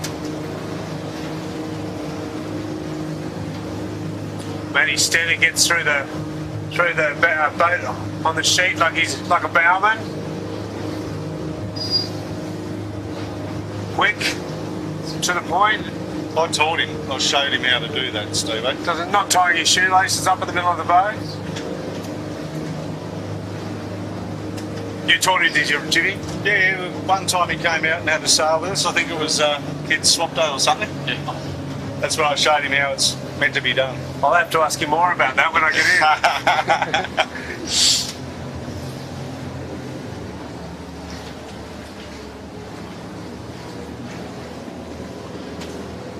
in. So imagine signage just continuing to chip away here. Keep going at this rate, they're going to be quite close when we get to the top of this course. Moonan's probably on a port lay for this next mark.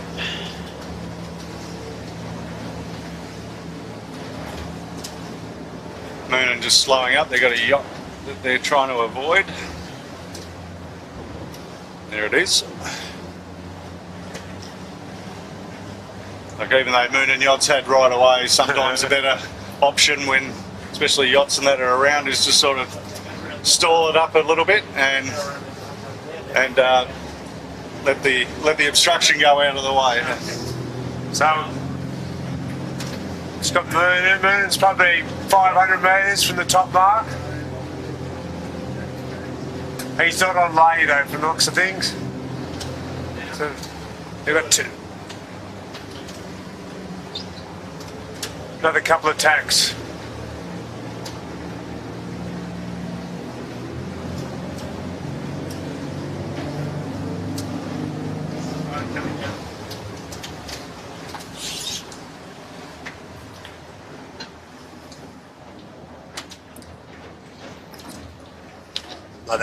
I think Ruppy would be rather pleased just being in a bit of softer breeze at the moment and flatter water. He's been struggling down the other end of the harbour.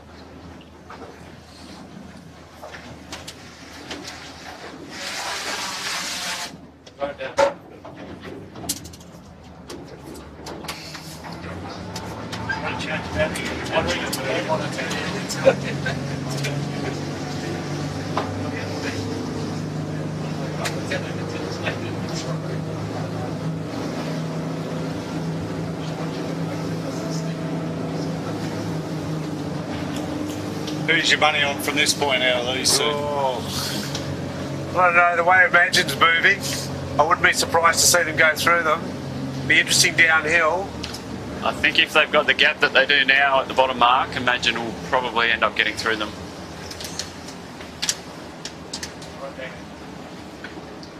Tribeca on screen. Is that our third place? No, I think No, these guys are a bit further back.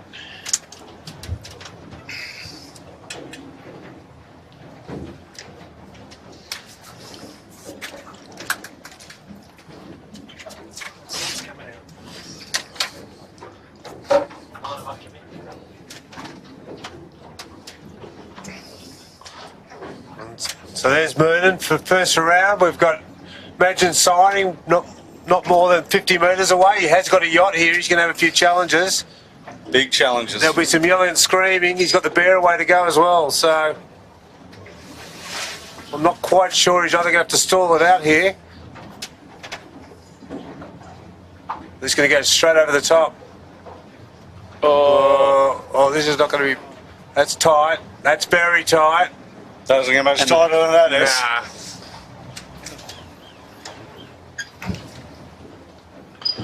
They've just given Moonan a little bit of reprieve.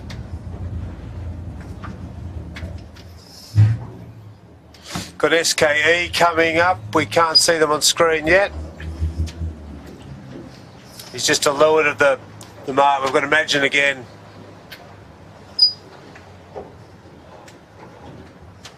There we go. We're looking for it. Now we've got it. Back on track. It's SKE. He's probably 100 off the mark. Just going to tack back in. John Lay there. Just heading back down the harbour as we're just watching SKE coming back into the top mark. They've shown some serious pace up that work. They've really stepped away from the guys behind them. Real clear third, isn't it?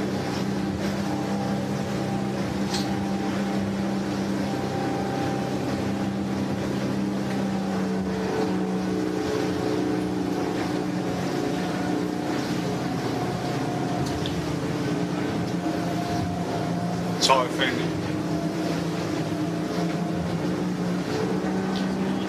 See what SKE ran the top mark. We've just moved to the second position again with Imagine signing. Signage, I should say. They're settled again.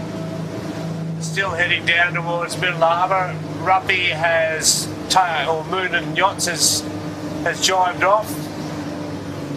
And he's just starting to head across the heads.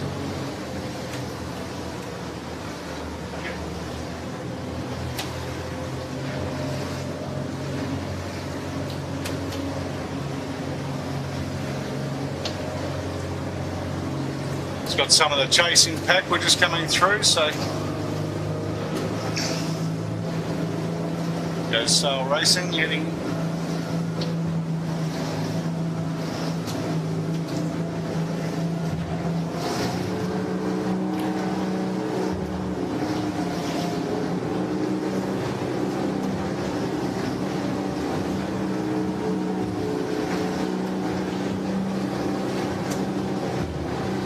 So Imagine signage. Be nice to see if we can get over there on Moonan shortly. They'll be in the seaway. We'll just see how they handle that. We'll leave the drone on the Imagine and we'll go over and... They look deep. They do look deep, and Moonan have just up ahead of them have picked up a pretty nice knot to get them down towards Sour Pigs. So Pond rounding at the pigs. yeah, so they've got to be under it, but you don't want to be too far under it. No.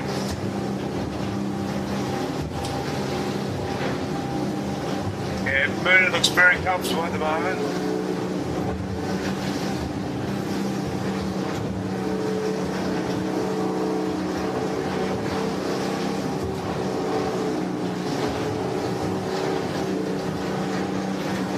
just looking back up the course, we've still got Enix leading the 13s quite comfortably now, and Cybertech Group and Slonka having a pretty good battle for second and third.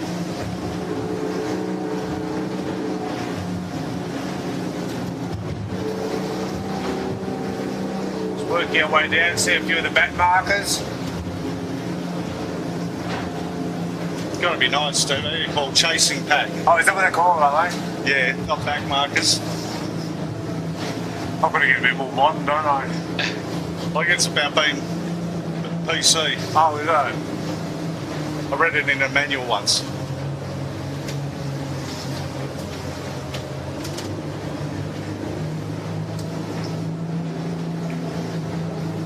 The Mooner just going past the Bella. But, had a little swim. Yeah, the Mooner looks super comfy there at the moment. Yeah, how do you think they're going for height, Steve? I reckon they've... Not in old mate's powerboat. Watch, I'll give you the Yeah, red so up helping to is there'll be some abuse going on there, telling him where to go. I mean, obviously off the course, but Yeah, Mooner's still got a couple of drives to go to get down to... it's not pretty. no, they're making it look hard. That boat in front of them. Yep. Has done them no favours there. She's going to have to go back through it again. There you go, little jibe there. Nice little swing down there from Maddie.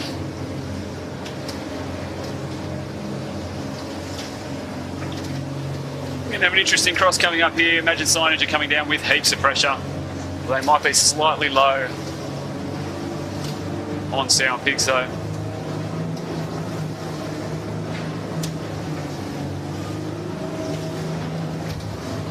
It looks like the moon has got them. yep. Not by much.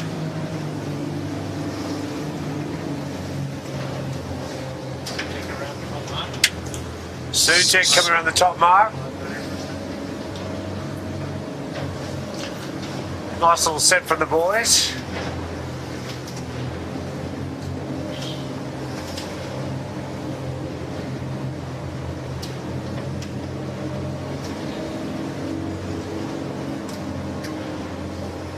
There's a bit of traffic down here, yachts, staff boats.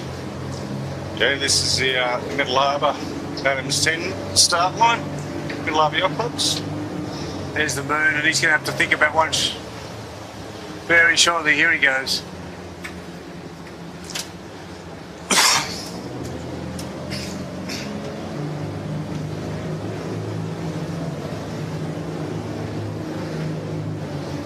Not sure where Nate's going.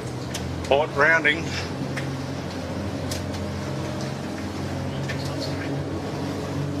Yeah, There's the 13 litre on screen.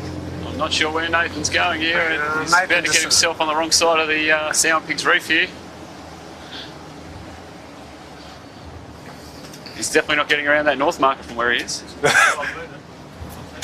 he's just No, dropping they're just now. dropping now. They're at that point. He looks comfortable now. They're going to cross by each other and give each other a wave. Which way are you going? I think we did that once with Typhoon at Yeah. Balmoral.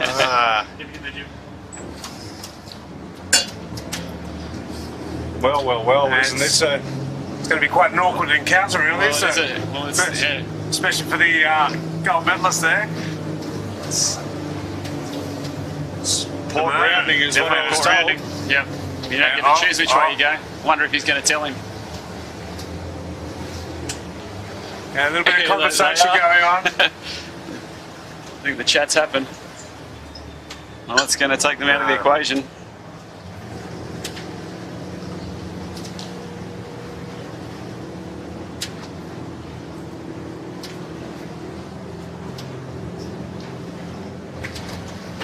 SKE still got a couple of drives to do to get around that port side.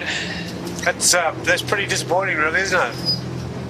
We can have a real match race coming up to the finish. Oh, SKE off screen that's had a right. moment. Shoots down, managed to save it. They do have to get around that mark. Just realised what Sour Pigs was. Yep. What did I Yeah, I'd say Moonan now's feeling a little bit more relaxed. A lot more relaxed, yes.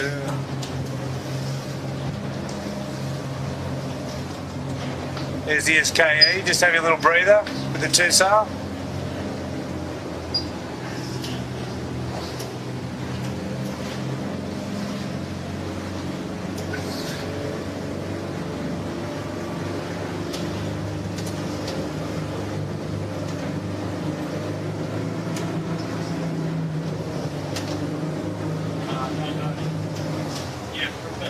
There you go, wait for the roundup for the SKE.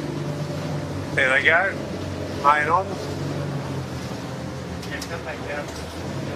Very comfortable there. Yeah, I think the gap's too big, isn't it? Yeah. I'd imagine those third Imagine signage has figured out they're wrong and they're heading back to go around Sound Pigs. That's a big undo though, isn't it? No, To yeah, unwind it's a yourself big from that. It's undo. not just going around a mark, you've got to go all the way back around the reef. Pick it up and run it across.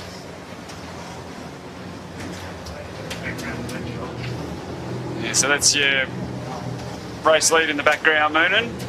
SKE currently second on course.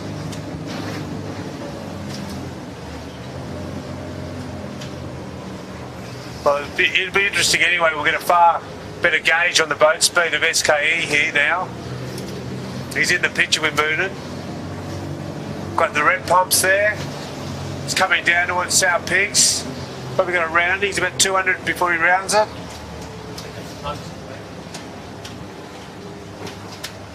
Is that Noakes there? Noakes in the background? Yeah, just coming around the bottom, the south end of the reef.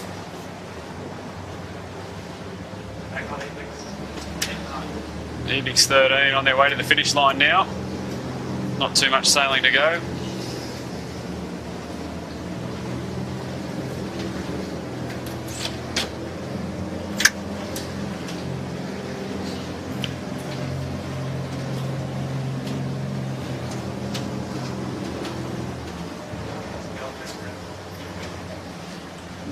Skulk and red pumps. There's a few battles going on there in the minor placings.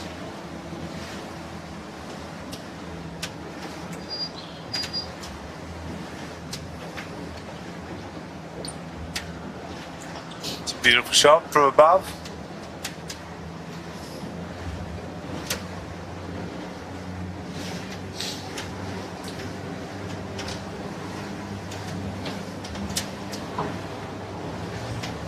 Beautiful shot at South Pigs there too, isn't it? Wouldn't want to hit it.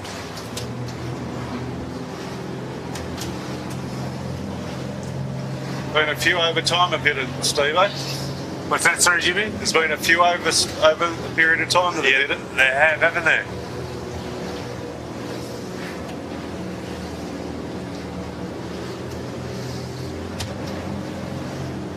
Off screen, we've got Imagine Signage have only just managed to start their unwind. They've just come around the port side now of Sound Pigs Reef. They've still got to go all the way around it. So a significant loss. Very costly.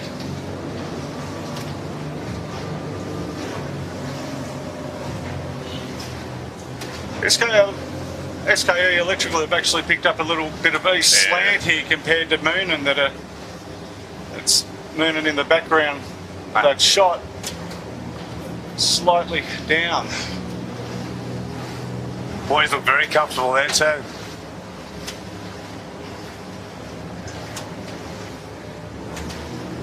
Sailing that higher line.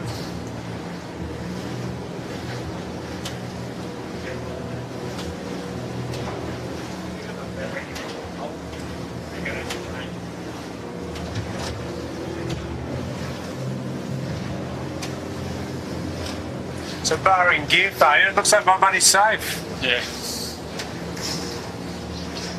I have to watch the replay, Steve-o, to see if you did have Moonan there. Now, must have been the team talk I go the rounder there in the trailer. Unfortunately, my other picks aren't looking so good. Paulie must be back at the bar.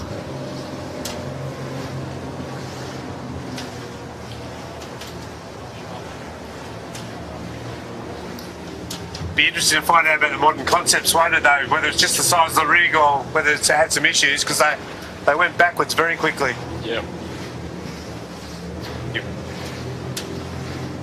Great shot of the SKE there. A lot of leverage on board.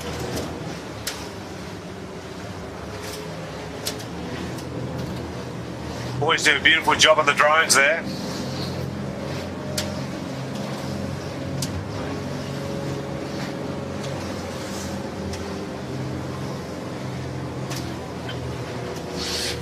There's Evix just crossing the finish line. Yeah. Well done. Gemma and James, very well sailed. Yeah, good comeback after being mowed down by the Fluid 16 last Saturday. They'll be happy with that. Probably, they're certainly not the biggest crew in the 13 fleet either, so to get round and what is a fairly straight track with a lot of boat speed, they've sailed very well. Back on the SKE again. He's certainly not going to catch Moonan. Moonan's probably got 300-400 metres on him. But he'll be, I'm sure, very happy with the second. And a second that was gifted to him, Steve. That's exactly right. Might be a long night of reminding Nathan Yeah. of Sound Pigs. Well, I thought Paige would have had a fair bit to do with designing this course. That's what he's got Graham Bill for. Yeah, shout out to you on that one there, Paisy.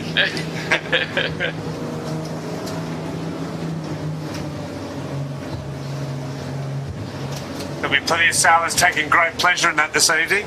Yeah. Better to go put your boat away, get in the car and drive straight home. Dodds used to do that.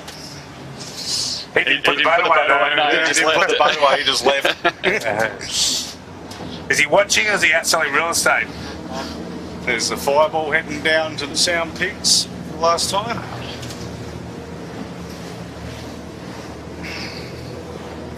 Lovely signage there on the fireball.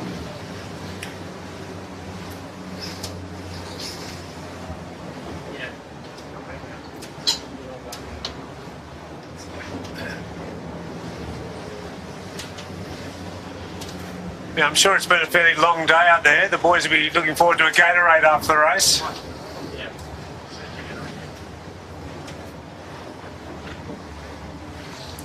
It's Pepsi Max and Sydney Sailmakers making their way down in the background. There's a fair bit of sheet off for a couple of big boys.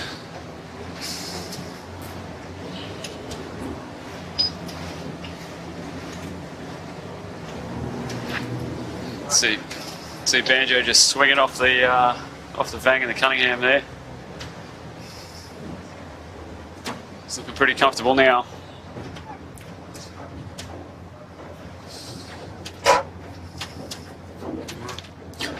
On the camera, boat suddenly gone flat.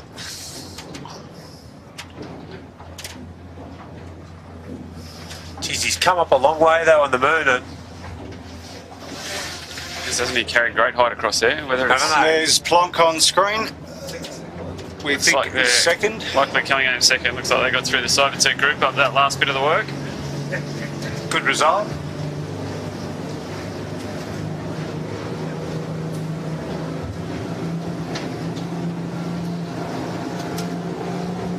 Be interested to see what the feedback is from the sailors about the race, the longer course. You would think that some of the older guys prefer it. I know that with the short racing, they find that a bit more intensive. So maybe it gives them an opportunity to sit back and relax and enjoy the ride a bit more. In the background of that shot is the moon and yacht still. They still look like they're in starboard. He's just heading over to Dobra with confidence there, the Moonan. I think SKE would have made some gains here from looking at that. Yeah, significant gains.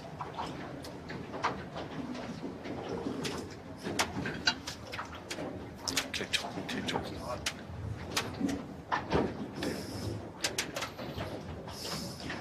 Power there.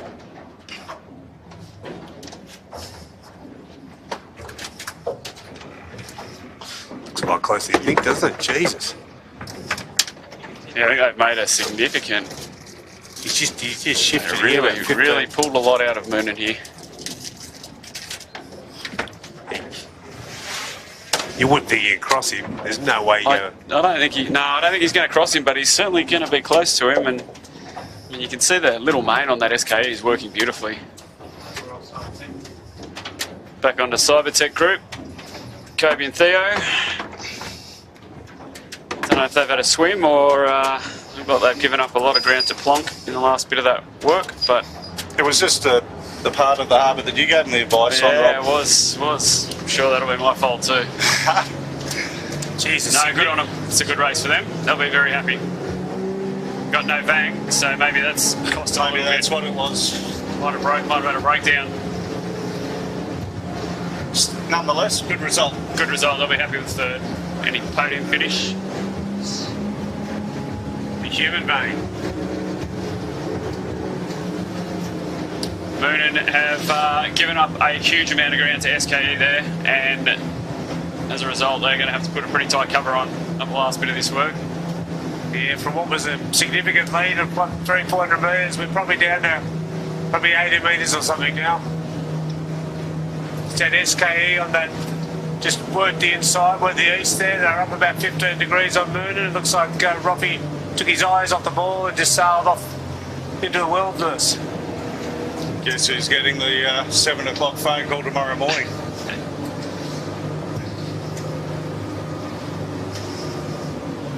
Anyway, it's turned into an interesting race. Probably even closer, isn't it?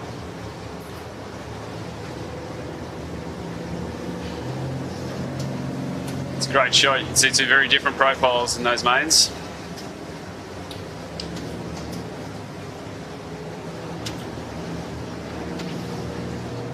He's going to push as hard in here as he can to try and make sure that SKE can't get any gauge off his hip when he tacks off the shore, but they've managed to just drag enough height that they're going to have clean air when they go back. You're just sailing a far higher line, aren't they, Yeah, the SKE? High the whole way. I thought it was breeze, but it might just be how they're sailing. Certainly not giving up any pace either. It's going to be hard to get inside Moonen, though.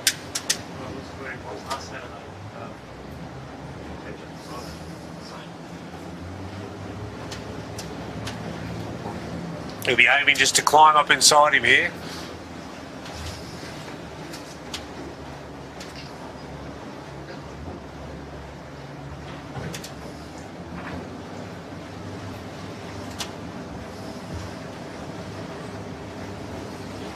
Incredible effort by Banjo, right? Yeah. Incredible. Hasn't taken him long to get a feel for these boats. Is he a good handicap winner? I think he's a very good scratch winner, mate. It's in the bloodline, I think. But we're talking about the money now, Jimmy. We're not talking about the glory. Moonen's gone back early. Whether he's going to take another take back again. I think he's looked over towards the toilet roll, as it's fondly referred to, and he said there's a bit less breeze in there. Although experience would say you wouldn't be banging it off out to the north there, would you? You'd be covering the right hand side here a little bit. I'm very surprised that he's let him go.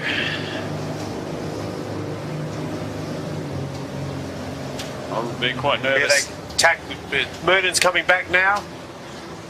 He's just seen a nice breeze line, probably got a little knock.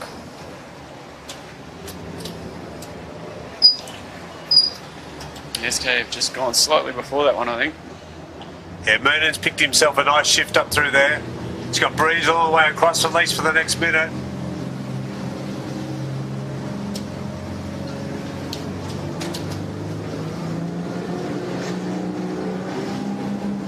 Actually, it looks like Moonen, if he keeps going, he's going to connect with the other breeze coming out of Manly. No, he's going to put a loose cover on him.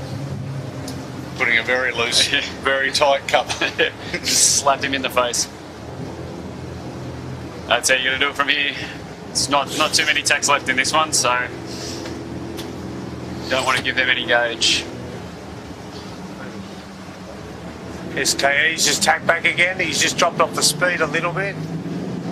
Again, Moonen's back in the pressure, but he's coming back at him again.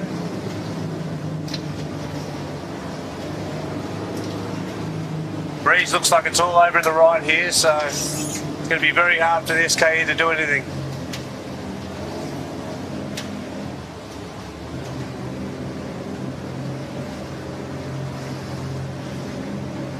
Great shot of the two boats together.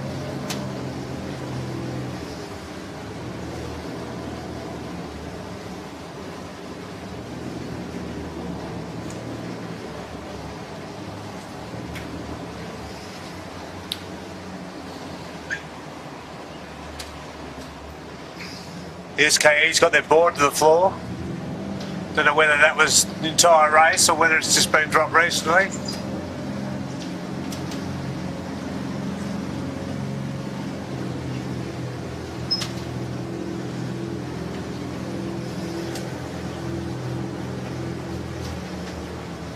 Yeah, Moon look like they're pretty close to being on lay for this finish now, especially with that little lift.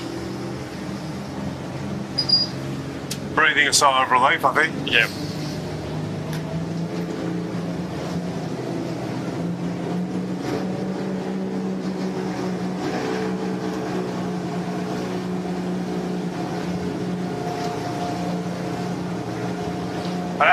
I'd have to say the sale of the day goes to SKE though.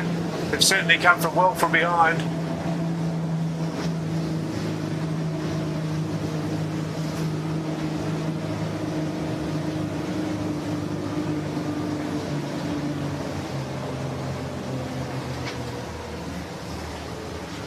Just navigating their way through the softer waters here. Softer breeze, sorry.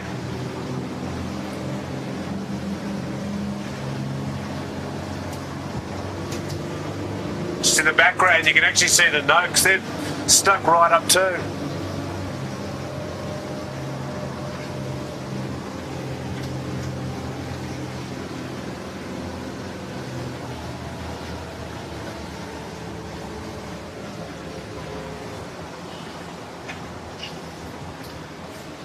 Tell you what, the SKE Electricals definitely made a statement this up this last work, haven't they? Yeah, it's fantastic the guys have come down.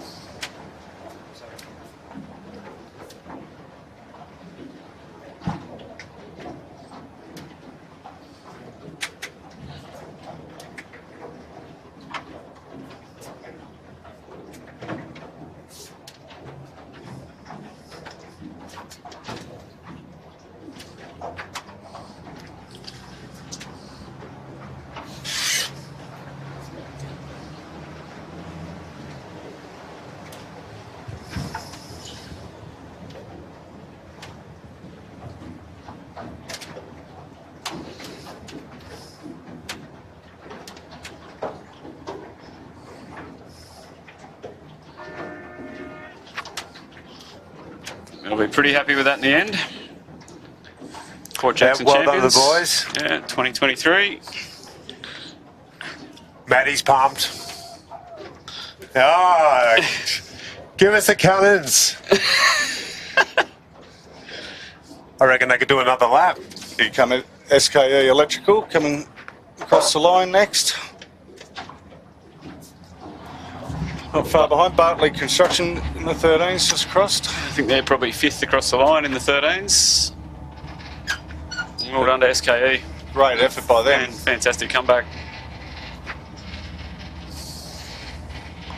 Certainly one to watch in the future, young Banjo Nicholson. Looking back here comes the Noakes. Yeah, they've certainly pulled a lot out of these front two as well, haven't they? Up this last work.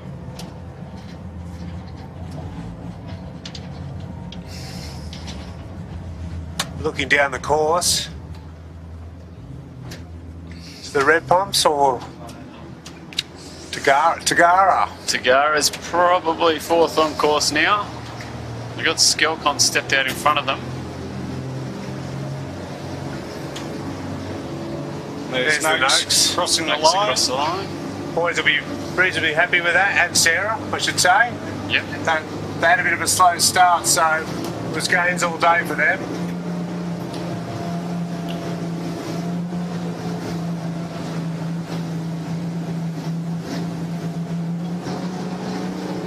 Got a real battle coming up here. There's the Sutek too. Can't see it. Oh. Sutek have climbed right back into it.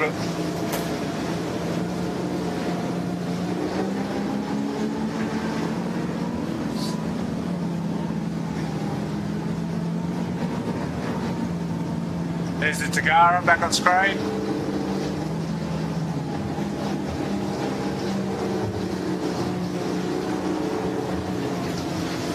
Yeah, Tagara just trying to manage this pack in behind them. They've been quite well behaved. They haven't had any big splits, so they've managed to just get themselves between the finish line and these next 3 boats.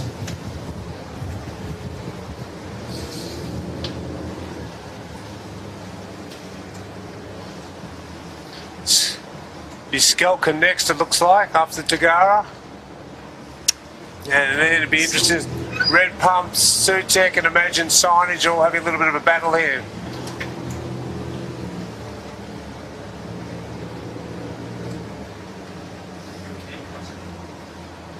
QED crossing on the 13s.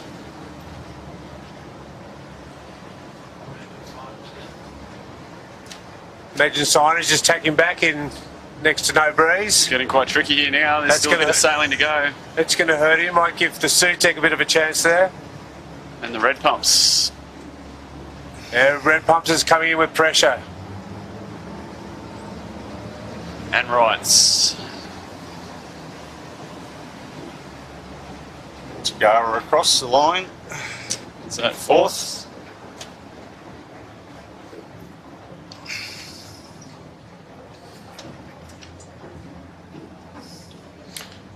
So Skelton's got this. Squeeze themselves over the line. Here comes the Red Pumps. They'll be next. Port and starboard here with the Sutek and the Imagine Sighting. Sutek should get them. Roll straight over the top. Oh, This is going to be tight. This is going to be very... Tyler's just split them there, has he? Yeah. They're all 3 on the line, I reckon. Yeah, Red Pumps, Sutek, and then Imagine Signage. The way I looked at that drone shot, and then next across the line will be Modern Concept instructions.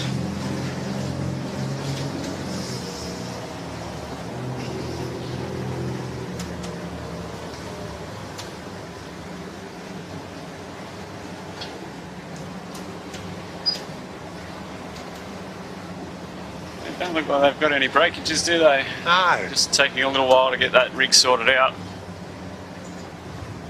I don't think they'll be happy with that one from where they were down the first run. Set themselves up quite nicely. Hopefully they didn't have an emotional problem. Did you suffer from a few of them back in the day, Stephen? No, not me, mate. Rock solid. Oh. And you got Kingy riding you all day, telling you like water off a duck's back. You've got to stay calm. And it took me about 15 years. Then you quit. Yeah, that's right. Said, screw you, blokes. I'm sailing with someone else.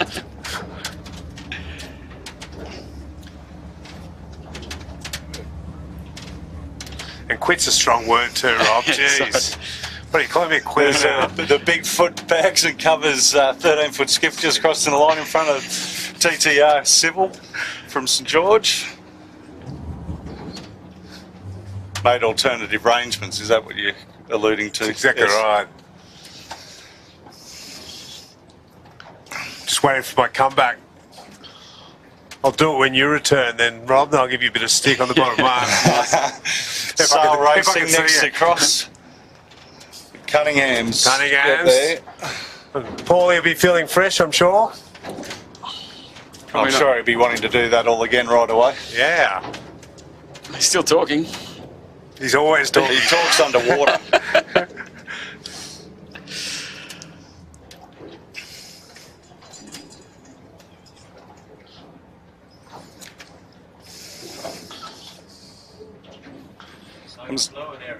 Number 44 in the 13s, just making it to the line, which is AWOL, I think. Yeah, Andrew Montford, Jake Bentley.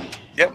And then Eric Storage and Noakes Blue. Well, I don't know what's happened to Noakes. They just lost someone overboard, I think. Yeah, they have to be the forward end. It's never the skip, never the sheet end.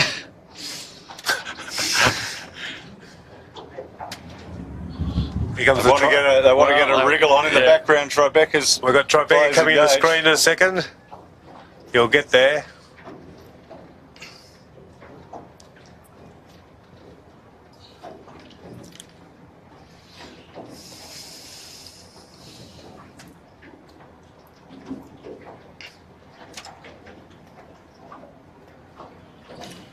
Tribeca just crossing the line.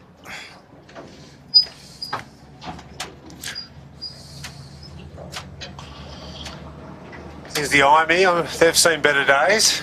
Yeah, I think they must have just had a swim down that first run. That's cost them quite dearly.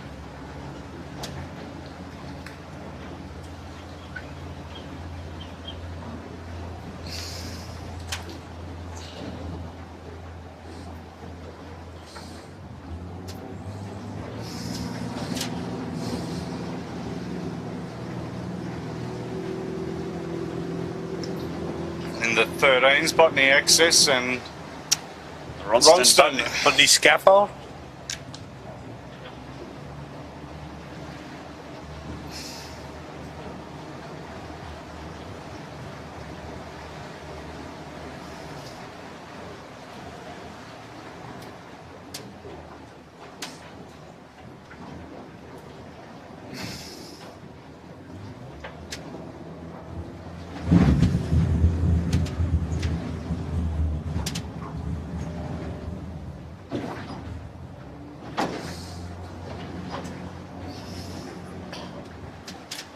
Eric Storage sail all the way back to Middle Harbour after that.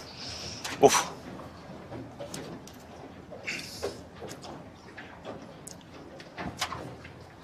They're going to set the chute, or they just Probably too tired, mate. Doesn't look like it, does it? There's the Botany Access. Two Thomas brothers there. Rob Cleary in the bow. He was looking pretty pumped. He thought it was old Buffers, actually. He's had a couple of runs this year. He won't qualify for old buffers.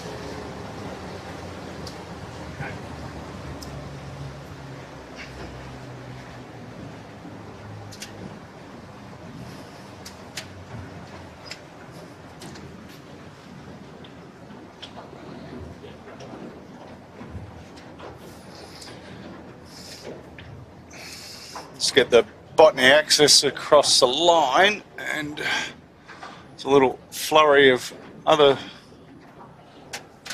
boats coming. But, there's Botany Access across, but well, pretty exciting day all round. Some of those sailors have definitely seen parts of the harbour that they haven't seen from a skiff before. They might have seen it from the Manly Ferry, but very exciting. Very deserved win to the Moonan Yachts boys of Daniel Turner, Matty Stenner and the Hoff.